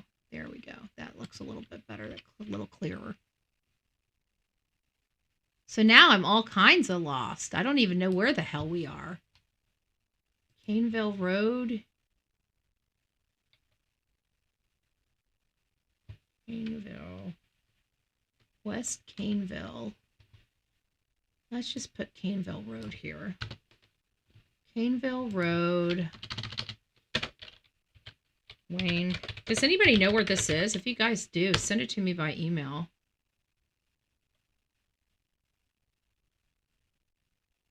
Okay. So we get the water. I'm not finding it. I'm going to have to do some research on the maps. That's all there is to it. I'm just going to have to do some research on the map. It's driving me crazy. I found the 3,300 block of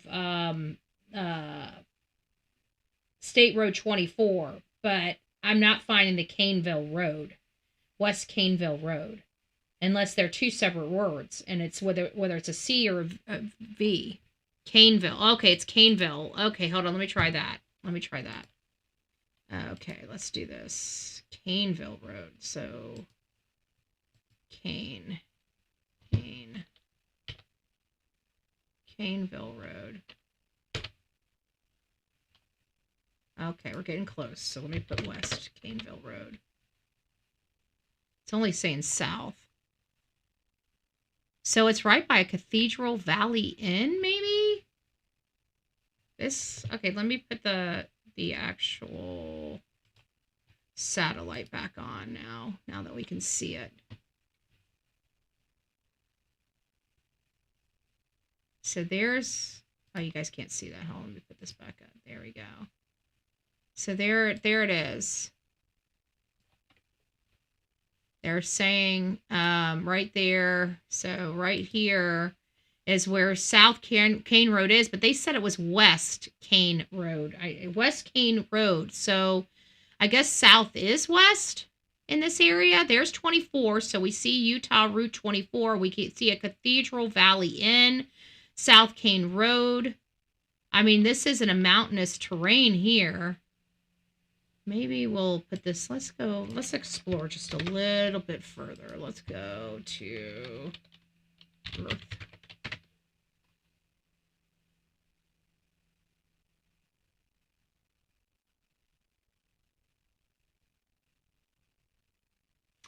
Betty, you got us lost on the road trip. Put out a video this morning showing where the area was. Thank you. We'll have to go over there and check it out. I appreciate that. Let me just see if I can stick this in. Maybe it'll.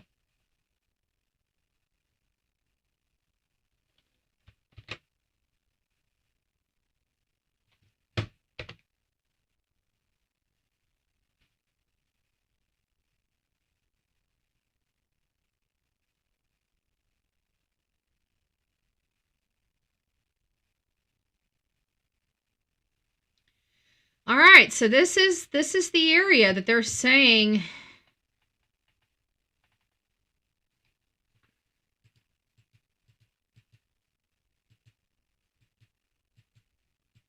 Is this the area she had?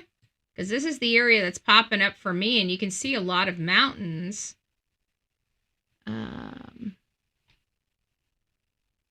I know where it is. How do you want me to tell you? It sounds like she left her on the side of the road, basically.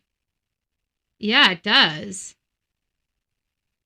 It's Caneville. Oh, yeah, we got it. We've got it. The road that's between two counties. They have a town called that, too. Gotcha.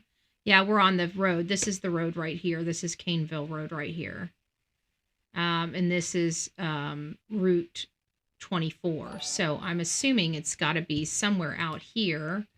Oh, hey, and Angelique, it's nice to see you. Thank you for subscribing. Thank you for subscribing. They have a town called that too. Okay, thank you for the super. Oh, I didn't miss a super sticker. Thank you, Groovy Gal. I'm sorry. I'm kind of consumed by. Oh, there you are. Thank you. I appreciate it. Oh, thank you. Thank you. Thank you. No, it's not.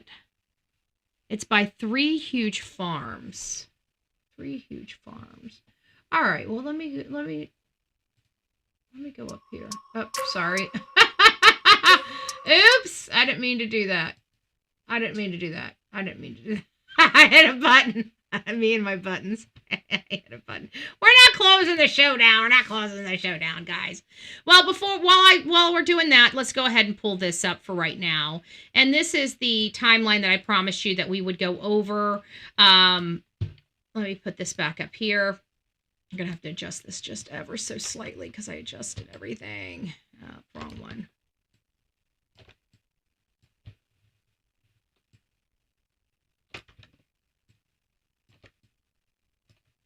All right, we're going to get the timeline up here. Let me just get it up here so we can read it together. Let me just help. We got the our friends over on the vertical that I need to adjust as well.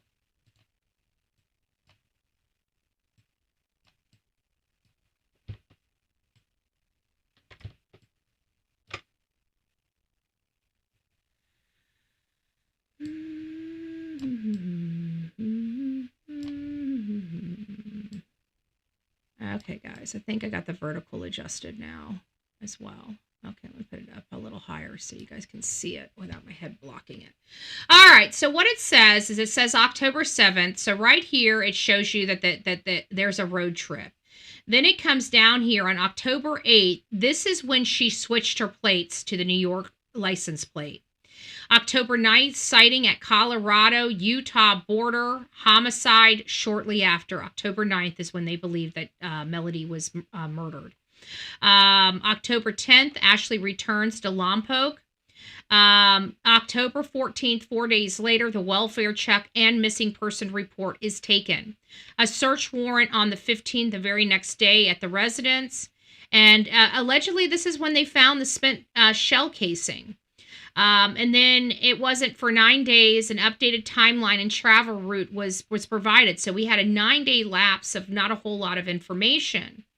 And then we get to the October 30th, and the FBI serve a second warrant. Oh, no, this is where so the second warrant on October 30th, 15 days later, is when they actually recovered the casing. On December 6th, an unidentified remains were found near Caneville. Okay, I see it here. Caneville, Utah. Wayne County notifies SBSO of unidentified body. The cartridge casing are linked. The DNA analysis is determined to be a familial match with Ashlee Buzzard, and Ashlee Buzzard on the 23rd was ultimately arrested for the homicide of Melodee. Again, this is a case that I personally did not think that this was going to be the outcome, and I damn sure did not think that we were going to be dealing with a firearm in this particular matter. But here we are. Okay, here we are. We're dealing with both of those elements in this case, and the reality that Ashlee is more cold-hearted than I think anybody could have imagined. Like, I would expect this to be Katie Proudfoot. To be honest with you, I do not. Katie Proudfoot is one messed up individual, and obviously this lady is one messed up individual as well. But I'm not willing to say that she is a mental basket case. What I saw this lady do was very smart actions. Okay, and again, I was thinking that she was hiding this child so this child wouldn't be taken away. Still horrible reasons, but far from this child being deceased. Okay.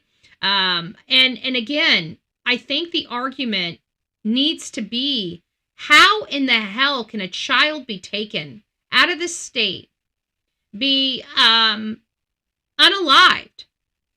and that state cannot even get a blessed court order to force the mother to tell them where this missing child is?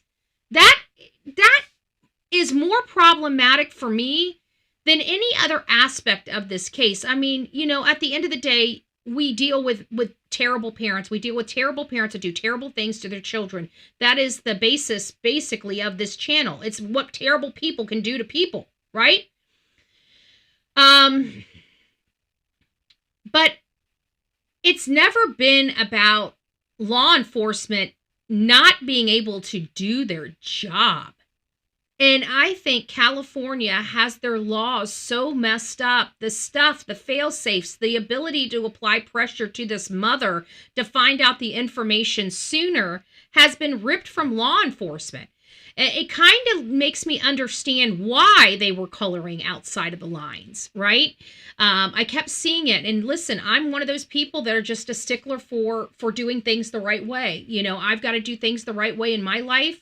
It's not easy. I've got, I deal with a lot of hell to pay for doing things the right way, but I believe there's the right way to do things and there's a wrong way to do things. And, I make mistakes. And if I can sit up here on my platform and acknowledge the mistakes I make and strive to do better, certainly law enforcement can do the same thing. I believe that everybody should be playing by the rules. I don't think law enforcement should be coloring outside of the lines. And I don't think that criminals should be not following the law.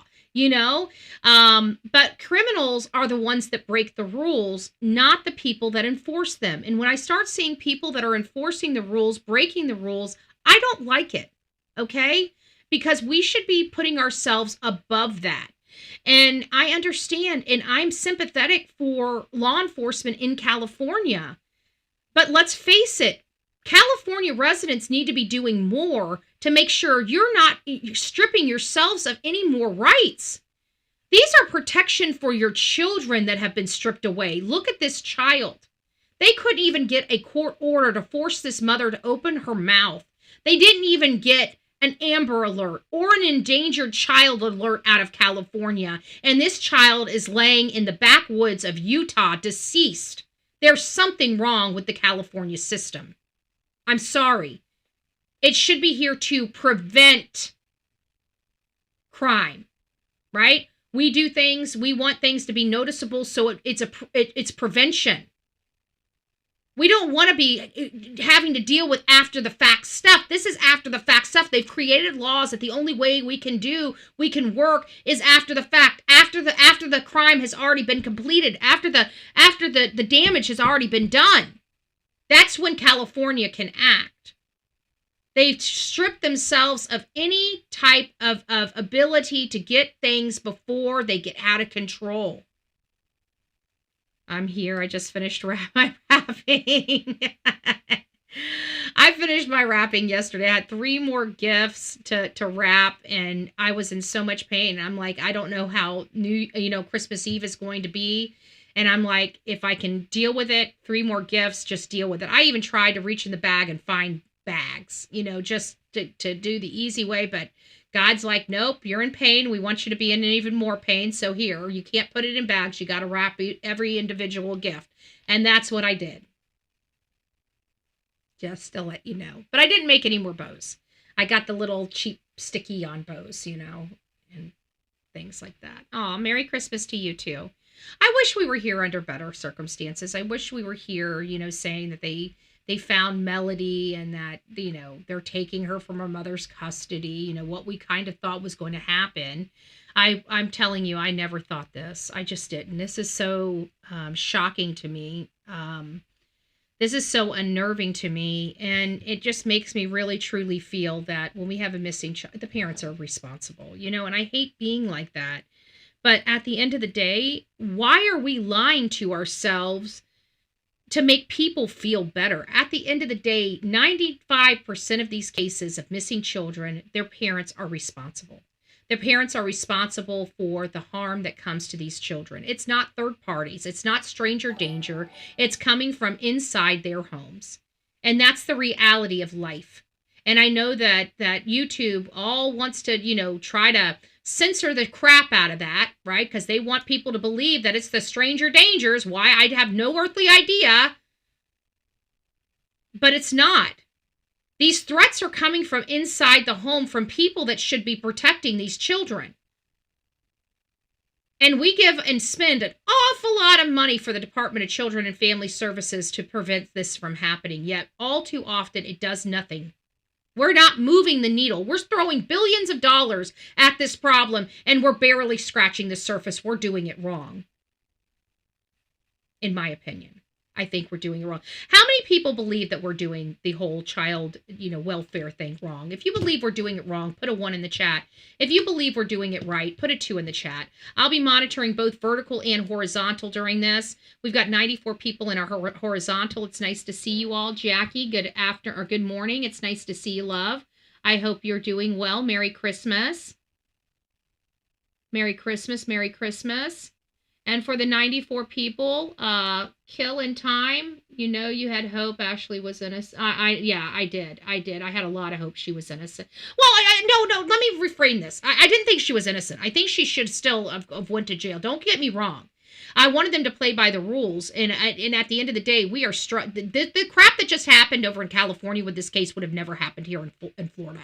Okay, so I'm a stickler on following the laws. The problem is we had to go review the laws in California, and the laws, she did nothing wrong. Here in Florida, she broke the law. If she could not produce her child, and she'd be in jail.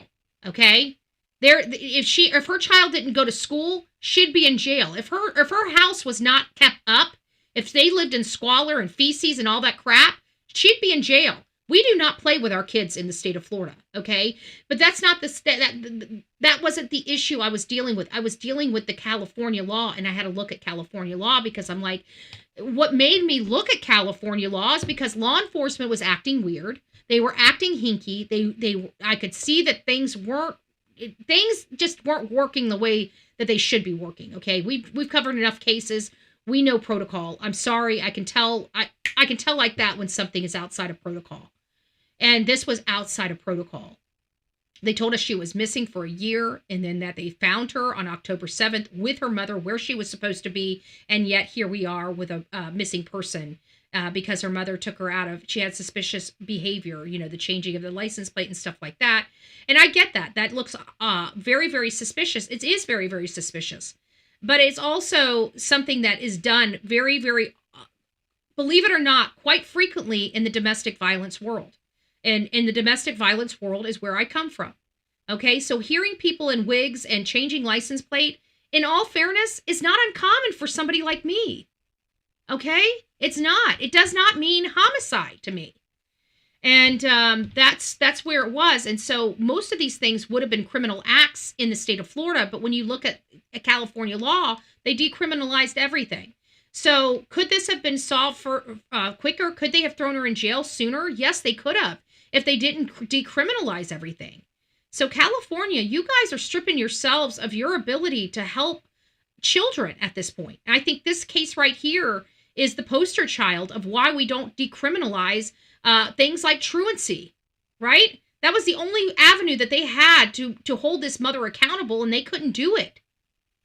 That's wrong to me. That's just wrong. But yeah, ones. We got some ones. That's good. We've had a little boy's body found, missing for years. Social services never missed him. Mother arrested. It's sad. Harmony Montgomery always comes to my mind around Christmas time. Harmony Montgomery and the West Boys, because those were the ones that we found out, right? I mean, we hit back to back to back of several children that were just, I think we need to doge our child welfare system. Everybody's talking about the financial institutions, our IRS, the federal government, we even did a doge for the state of Florida, but why aren't we doing a doge for our children? Why aren't we doing a massive audit to make sure all of our children are accounted for? We have AI now. We have a Doge system that works, that we can just change some parameters and find all of our missing children. Why has nobody thought to do that yet? I'm kind of curious about that. Wouldn't you guys agree that that would be amazing? I think that would be so super amazing if we could just Doge our child welfare system, because I bet you we're going to find out that there's a lot of children that are deceased that we don't know about. I don't want to think of it like that. I'd like to think that we find that we have a lot of great families out there that are taking great care of their children. But I'm also very, very hyper aware that we have people and adoptive parents and stuff like that don't do that. We even have another case that was sent to me by, was it you, Lisa, that sent me the case about the 2007 case? One of our audience members sent the 2007 case. And I think I'm going to dive into that. That looks pretty interesting. It's a little boy that was adopted, and his dad says that he just left a note and walked off, and they suspect foul play. So that tells me they suspect the father or somebody in that household of doing something to that child. Harmony, West Boys, yeah, Ashlee, exactly.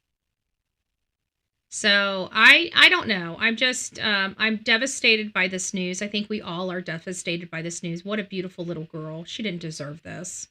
She didn't deserve this. And I truly rooted for her mom. And it's sad, And this is just another, just more evidence to prove that parents can be monsters. I don't want to hear the hate channels coming at me and saying, I can't believe you think the mother did it. Look at all these mothers we've covered of just in the last, the ending part, just in the last quarter of this year. I mean, or even in the last 2 quarters of this year. Jaden Spicer. I mean, all of these kids. Rebecca Park. Mommies did it. Mommies did it. Their mommies did it. Their mommies did it. Okay? So when I come here and I talk about Sebastian Rogers, I don't want people telling me that there's no way that this mother could have. The moms are terrible right now. I don't know what's going on with moms. I don't know if it's medication that has just made women so just detached from life. I don't know. I don't know what mother thinks their child is better off deceased than breathing above the ground. I don't know.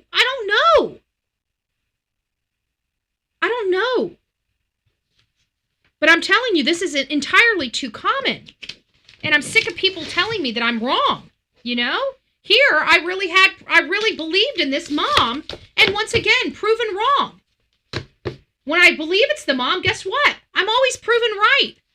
When I actually go to bat for a person, I'm proven wrong. Explain that. Make that make sense. Make that make sense.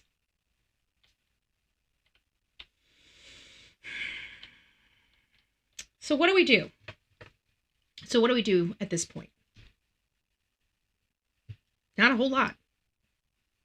Are the laws in California going to change? Not unless somebody from California starts working to change the laws. So if you guys are from California, I'm going to ask you guys, it's time for you guys to start reaching out to your politicians. It's time for you guys to start doing what it takes in your state. Because no child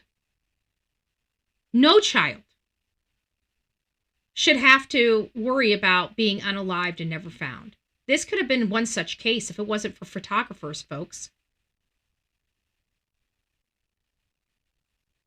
God knows when we would have learned of her. I lost track of her. I figured she was already found. You know what? I will be honest with you. I have not looked at this case since I walked away from it. Right? So you want to talk about something that just blindsided me? Karen sending me an email saying Melodee's mom's been arrested. And that's when I first got it. That was before we even knew. Nobody knew why. Nobody knew why. We all knew it was related to Melodee, but I can tell you, just by everybody that I was reading and hearing and trying to find out what it was all about, not one person considered that I saw that this child was deceased. At those times. Now, granted, when we got online, people were talking about it. You guys saw it real time here on the show. But at the time, nobody knew why she was arrested. We had no clue, folks. No clue. But now we know. We know why she was arrested. So purple hair lady, was she really real? Or was that just a mistake? We got to remember that came out weeks later, and it was because of the private investigator following the route. And he made a stop. The lady remembered an odd thing. She thought it was the lady. It may not have been. It may have been somebody that appeared, had curly hair. Maybe she just noticed curly hair. Rebecca Haro. Yep. Mom of 9.5. Yep. Hey, Elizabeth, just wondering, have you apologized for saying the mother is not guilty? Apologize? I don't apologize to anybody. My assessments are my assessments. We're either right or wrong, okay? I didn't call this mother up. I didn't call anybody up. And for you to be here and even talk like that, somebody get this Elizabeth out of my chat. Don't ever fucking come back to my chat again. I don't apologize to anybody unless I do something wrong. I did nothing wrong here. I assessed a case. I told my opinion on my own show that says Bullhorn Betty. If you don't like that, not my problem, okay? But you don't need to be here. You can go and talk to anybody you want. Have I talked about I've made a mistake? Yes, I have. Have I spoke about it? Maybe you should rewind. But don't ever come back to my channel again. We don't like your kind here. You sound like a liberal bitch.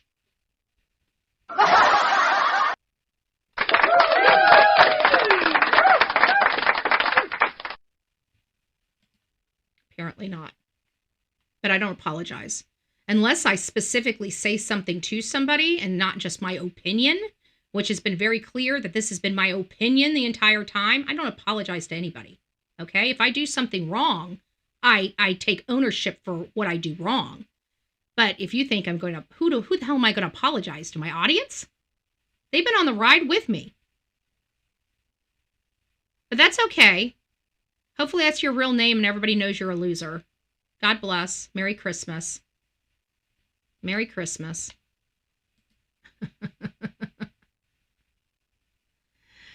Started this. Yeah. No. Nope. I mean, yeah, she was kind of, in my opinion, she was kind of the poster child of when it went mainstream. But unfortunately, people have been unaliving their children and babies for quite some time, because we still got some 50 and 60-year-old cases that have been solved by IGG, and they went after mommy or daddy, and these people are in walkers. So it's been happening a while. It's just that it's been covered up very well. A lot of people, I think what had happened is there for a long time, people were saying the child, was lost.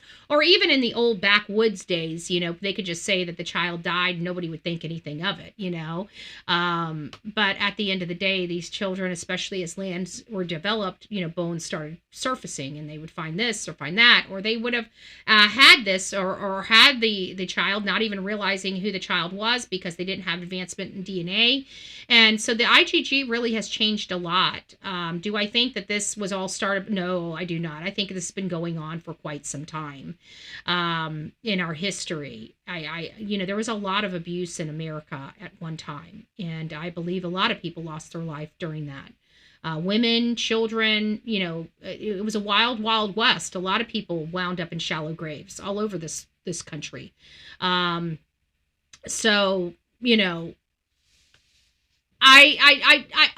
I believe she was the one that went mainstream. And this is the bad part about media. It's like we talk about this stuff and we're actually putting ideas in people's minds. They don't think of it now, right?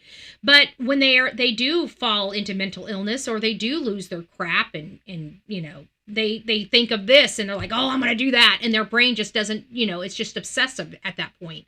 And I think we do put some things by being in the news in people's brains that they would not have thought of on their own.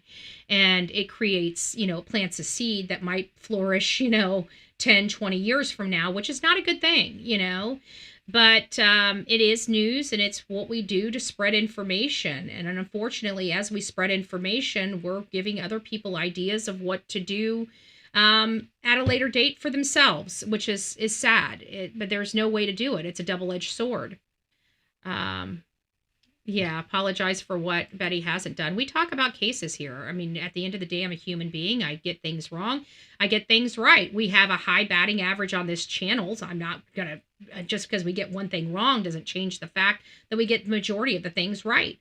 What we do is we put it up on a pedestal. We analyze it and find out what we did wrong so we don't do it again. That's how we handle things here on the Bullhorn Betty channel. At the end of the day, Elizabeth probably isn't even Elizabeth, but she sounds like she's going to be miserable this Christmas, and it's pretty sad. I pray for her. How can you wake up on Christmas and be such a miserable bitch? I really don't know. I don't know. But she is. She is. Let's see if we can do it.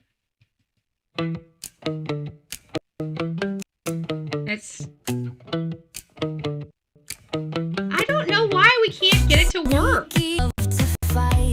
But we're here to set it right. Jump and duck, let's take a shot. Turning trolls into what they're not. Troll, whack a troll. Let 'em tumble, let 'em roll. Swing your spatula or a stick. Whack 'em fast, whack 'em quick.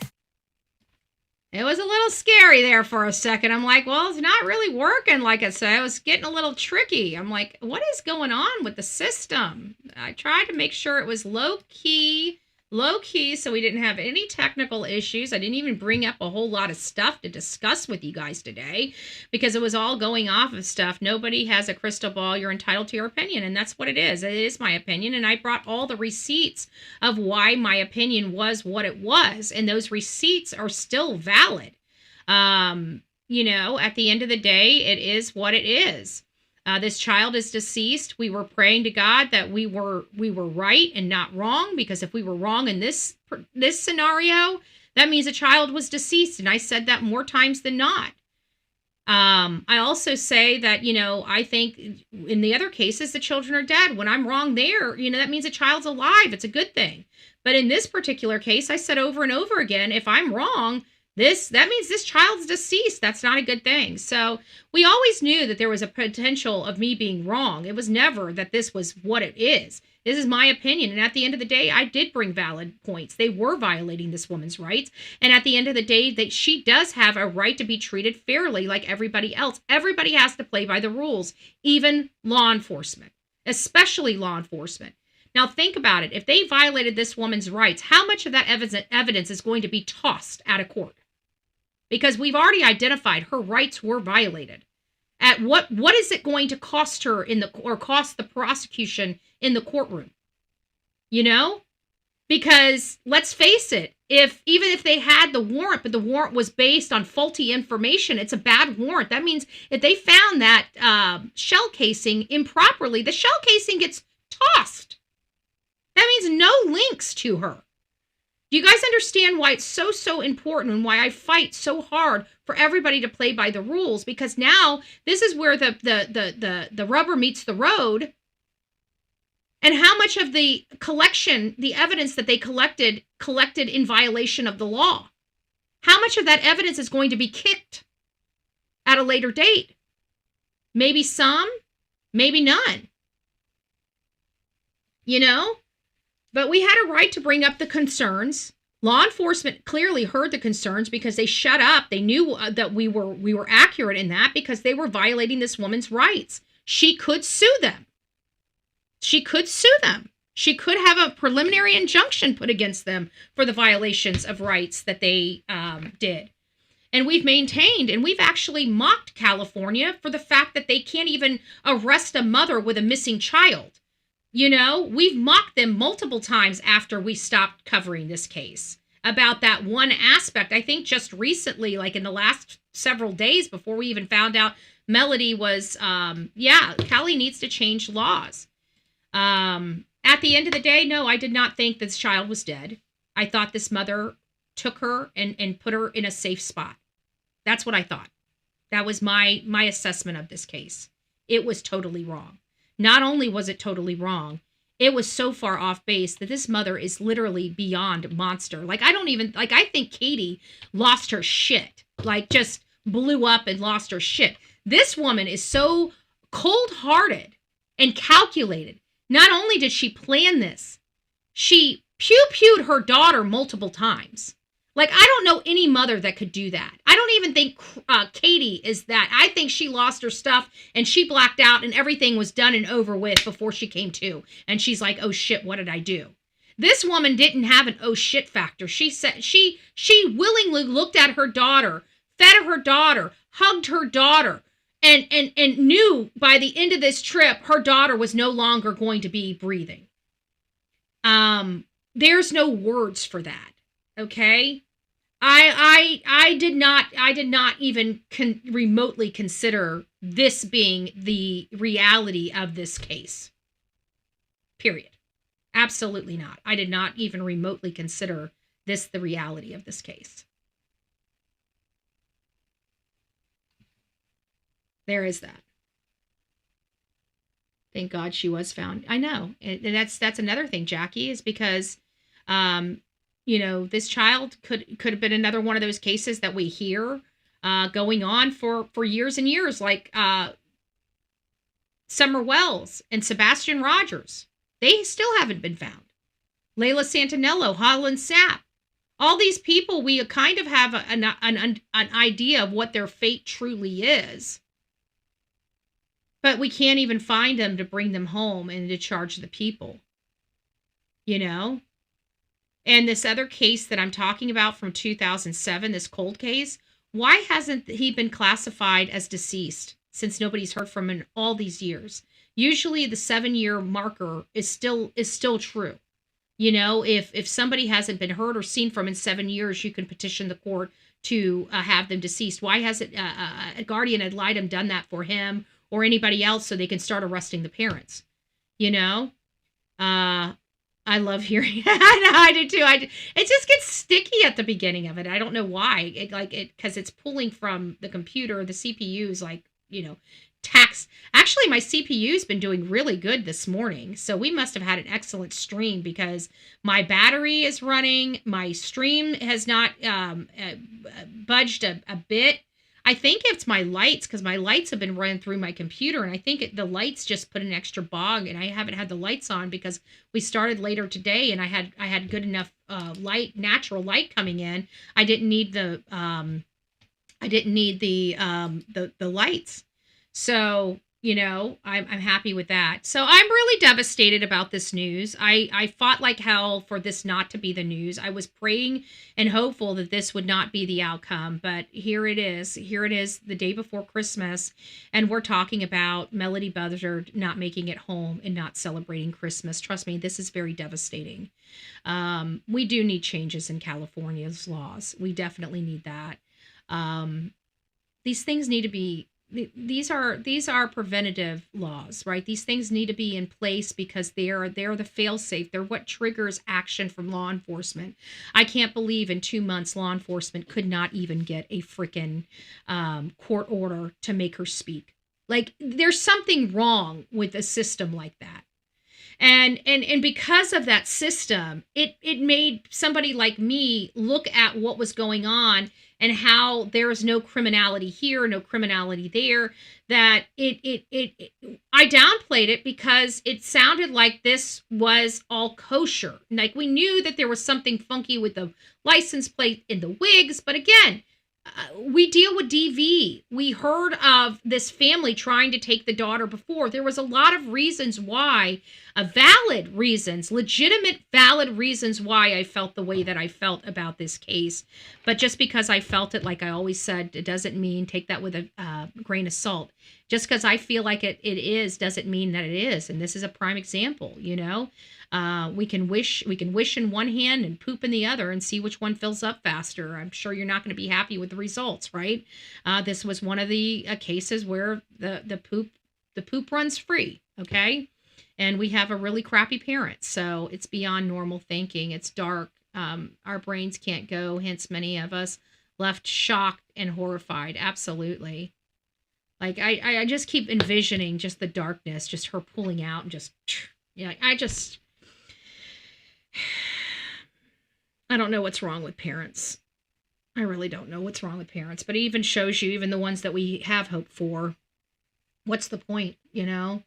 What's the point? Most of the time, by the time these cases get to us, it's most likely somebody, we know it's going to be somebody close to the person, 95% of the time. I think it really is 99.9% of the time, but, you know.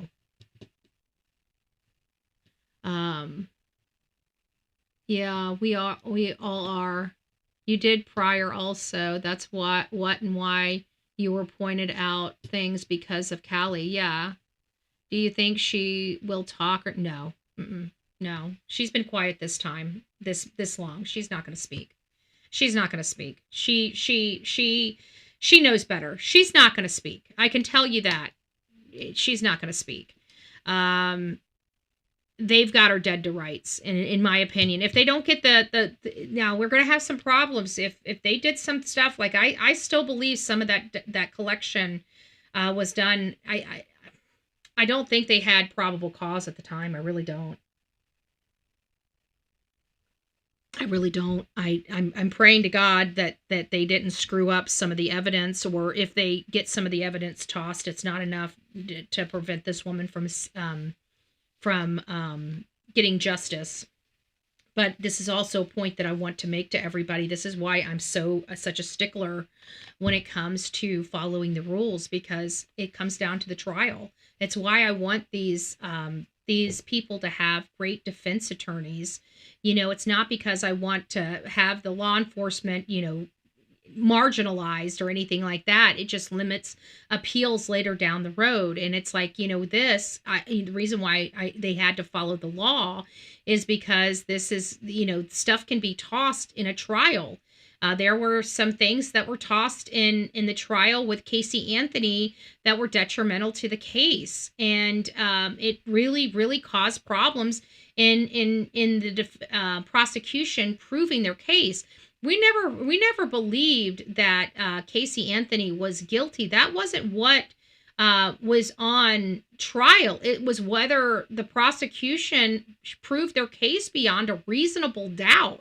If anybody wants to blame anybody with Casey Anthony, they need to blame the prosecutors, because the prosecutors failed to meet their burden, and we know she did it. So there was no excuse for that. The most important thing is Melodee will no longer be laying out there like trash. She will get her justice. Yes, heartbreaking. Hey, the way I see it, you left it open to go either way, and I still wonder if Mr. Weirdo didn't grab it when he was there, so no warrant. Yeah. You know, we got to look at stuff. I mean, this is legally, depending on how things were collected, this could potentially become a legal nightmare in the prosecution.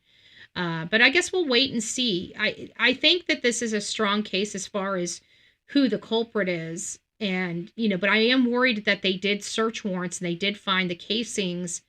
And you know, this is when I thought they were coloring outside of the lines. So that makes me very, very, very concerned, because that seems like a very, very important piece of evidence that I don't want to see removed from the case under a motion for suppression or something like that. And that's where my biggest concern goes, because I did see some violations here, folks. I'm not going to say I didn't. I saw some violations. Will they rise to having some evidence kicked? I don't know. I guess we'll have to wait until it gets to court and see what her defense attorney is planning for her, but she's dealing with a homicide investigation. So anyways, guys, that's kind of where we are with this case. It is a sad case. I personally analyzed this case wrong, maybe wishful thinking, whatever the case may be. We need to go back to the drawing blocks and not dismiss this, because there was a reason why I thought this child was safe and sound. And we need to look back on those and see what we could have also discussed, because and I am identifying that even these things with her trying to hide her daughter could also have been indicative of, you know, problematic. We knew that at the time. There was no ifs, ands, or buts. We knew that at the time. The problem is that she had a history of doing this in the past, and in my opinion, where my biggest mistake is putting too much weight into the history of her into the fact that she had done this before and everybody was fine. You know, they made it back to California just fine. And then to boot, we had the grandmother that spoke up and said that, you know, when her daughter was 9, Melodee's mom, Ashlee, when she was 9, they also were on the run similar to this as well. So we had a very, very, very strong history where a bunch of kids were on the run, even Ashlee herself, and everybody was just fine. Okay.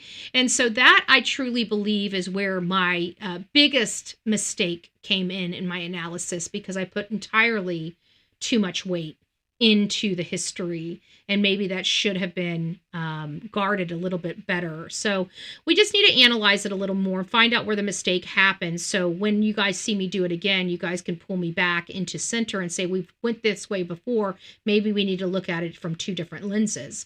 So that's where why I think it's very important that we, and I found the BioFreeze, guys. Look at this. I couldn't find my package of BioFreeze. And so I just happened to look down, and there's my package right there. There it is. There it is. Now I can put it on. I don't want to use, gonna have to use gloves. Don't use this with just your fingers, trust me. And Cali laws, yeah. Yep.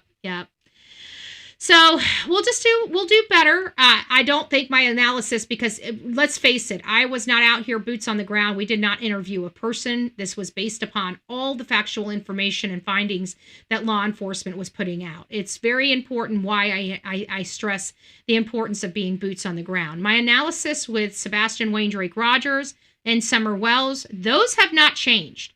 Those I was boots on the ground. I did a litany of interviews. I've spoken to many, many people. Christmas miracle. Yeah, exactly.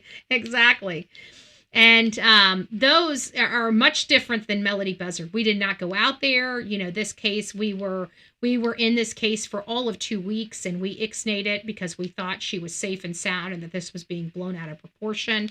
I did see some articles coming in from Utah. I didn't really cover those articles because, again, blowing out of proportion, and that was a fault of my own. And something that we'll have to correct moving forward. So, at the end of the day, I was hopeful this child was not deceased. This child's deceased, and the mother has been arrested. And I pray to God we've got her dead to rights, and she pays the ultimate price for this. And unfortunately, she's in California, so I don't believe the death sentence, the death DP, is going to be on the table for her in the state of California. I believe that this is as cold-hearted as the actions of this woman. I think that should be on the table. I'm so sick and tired of states thinking we should. I think it's inhumane to throw somebody in a 10-by-10 cell for the rest of their life. You want to talk about inhumane? We wouldn't do that to dogs, right? We put dogs down, okay? And they're not even violent. We just put dogs down because they're adoptable, right? And yet we're going to keep these monsters in jail for 30, 40, 50 years? No. It's time to start taking them out of their misery. I'm sorry. I have violent, certain people, right? Violent, murderous people where DP is the appropriate sentence. There's some people that are in jail for a really long time where DP is not the appropriate sentence. So the ones that deserve it should get it and be done with it, right? People that are in jail for the rest of their life, I just don't understand that. I just don't understand that. What are we doing here? What are we doing here as a country? I don't get it. I don't get it. Anyways, guys, rock it out with your coffee beans out. Don't forget to be fearless. If you see something, say something. An ounce of prevention is worth a pound of cure. And until next time, please be safe, but more importantly, kind to one another. Don't forget, today's the last day for those last-minute gift shopping items. So if you guys have not gotten all your gifts on your list, today's the last day before the big day, if you get the drift, you know what I'm saying? So you guys get out there and do what you guys need to do. Thank you guys for all being here. Thank you for making the horizontal as well as the vertical channel so successful this morning. Thanks for all of the support that you guys have shown this channel. over the years. And again, we have a very high batting average on this channel, but we don't have a perfect batting average, nor do I strive for perfection. And yes, occasionally we give a suspect a lot of grace. This was one such case that we gave this lady a lot of grace. And I saw something in her that other people didn't see. And I never imagined she could do this or would be capable of this. She was more capable than I gave her credit for. So clearly there was miss something. So we'll get down to the bottom of it. We'll make sure it doesn't happen again. But I will happen again because I'm a human being and so are all of you. And sometimes we really do wish the best of people, and we see the good in all people, even the monsters. And this is just one where I saw good in this woman. I felt that this woman was being unfairly treated, and we were wrong. You guys know me. I don't want to help a monster at all, in any type of avenue. And this was beyond a monster. I'm glad I stepped away. I would never support financially. And this was where we got to be very careful. That's why I say with Don Wells and Candace Wells, I would never do a fundraiser, or promote a fundraiser for them, because I will never put $1 or 1 cent into a monster's pocket.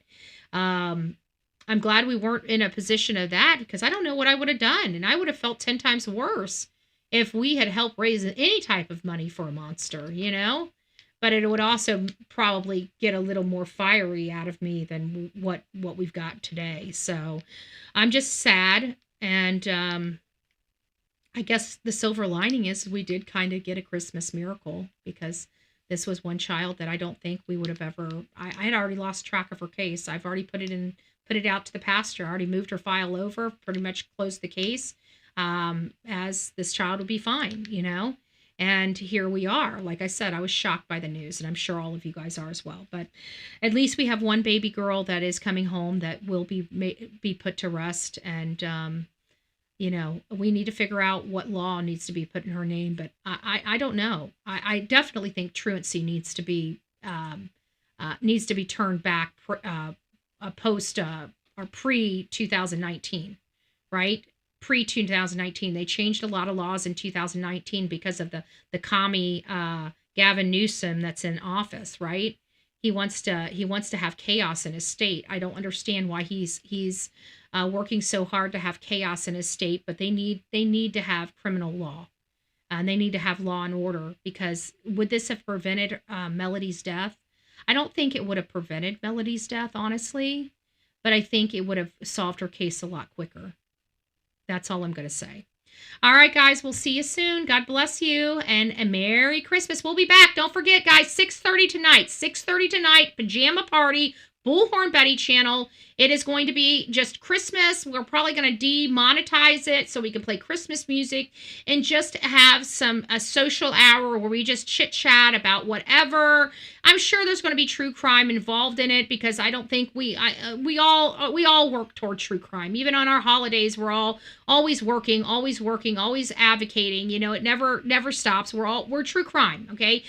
We eat, drink, and sleep true crime. So I anticipate us having conversations about true crime tonight, but don't be late. Pajama party. If you're not in your pajama party, we're kicking you out. Okay. It's a pajama party. Okay. So if you're not in your pajamas, if you did not go out and get yourself some Christmas pajamas, you've got several hours to do it. Okay. You got about 8 hours. We're not starting until 6:30. It's 10:30. You have 8 full hours to go find yourself a pair of Christmas pajamas, okay? Everybody must be in Christmas pajamas at 6:30, okay?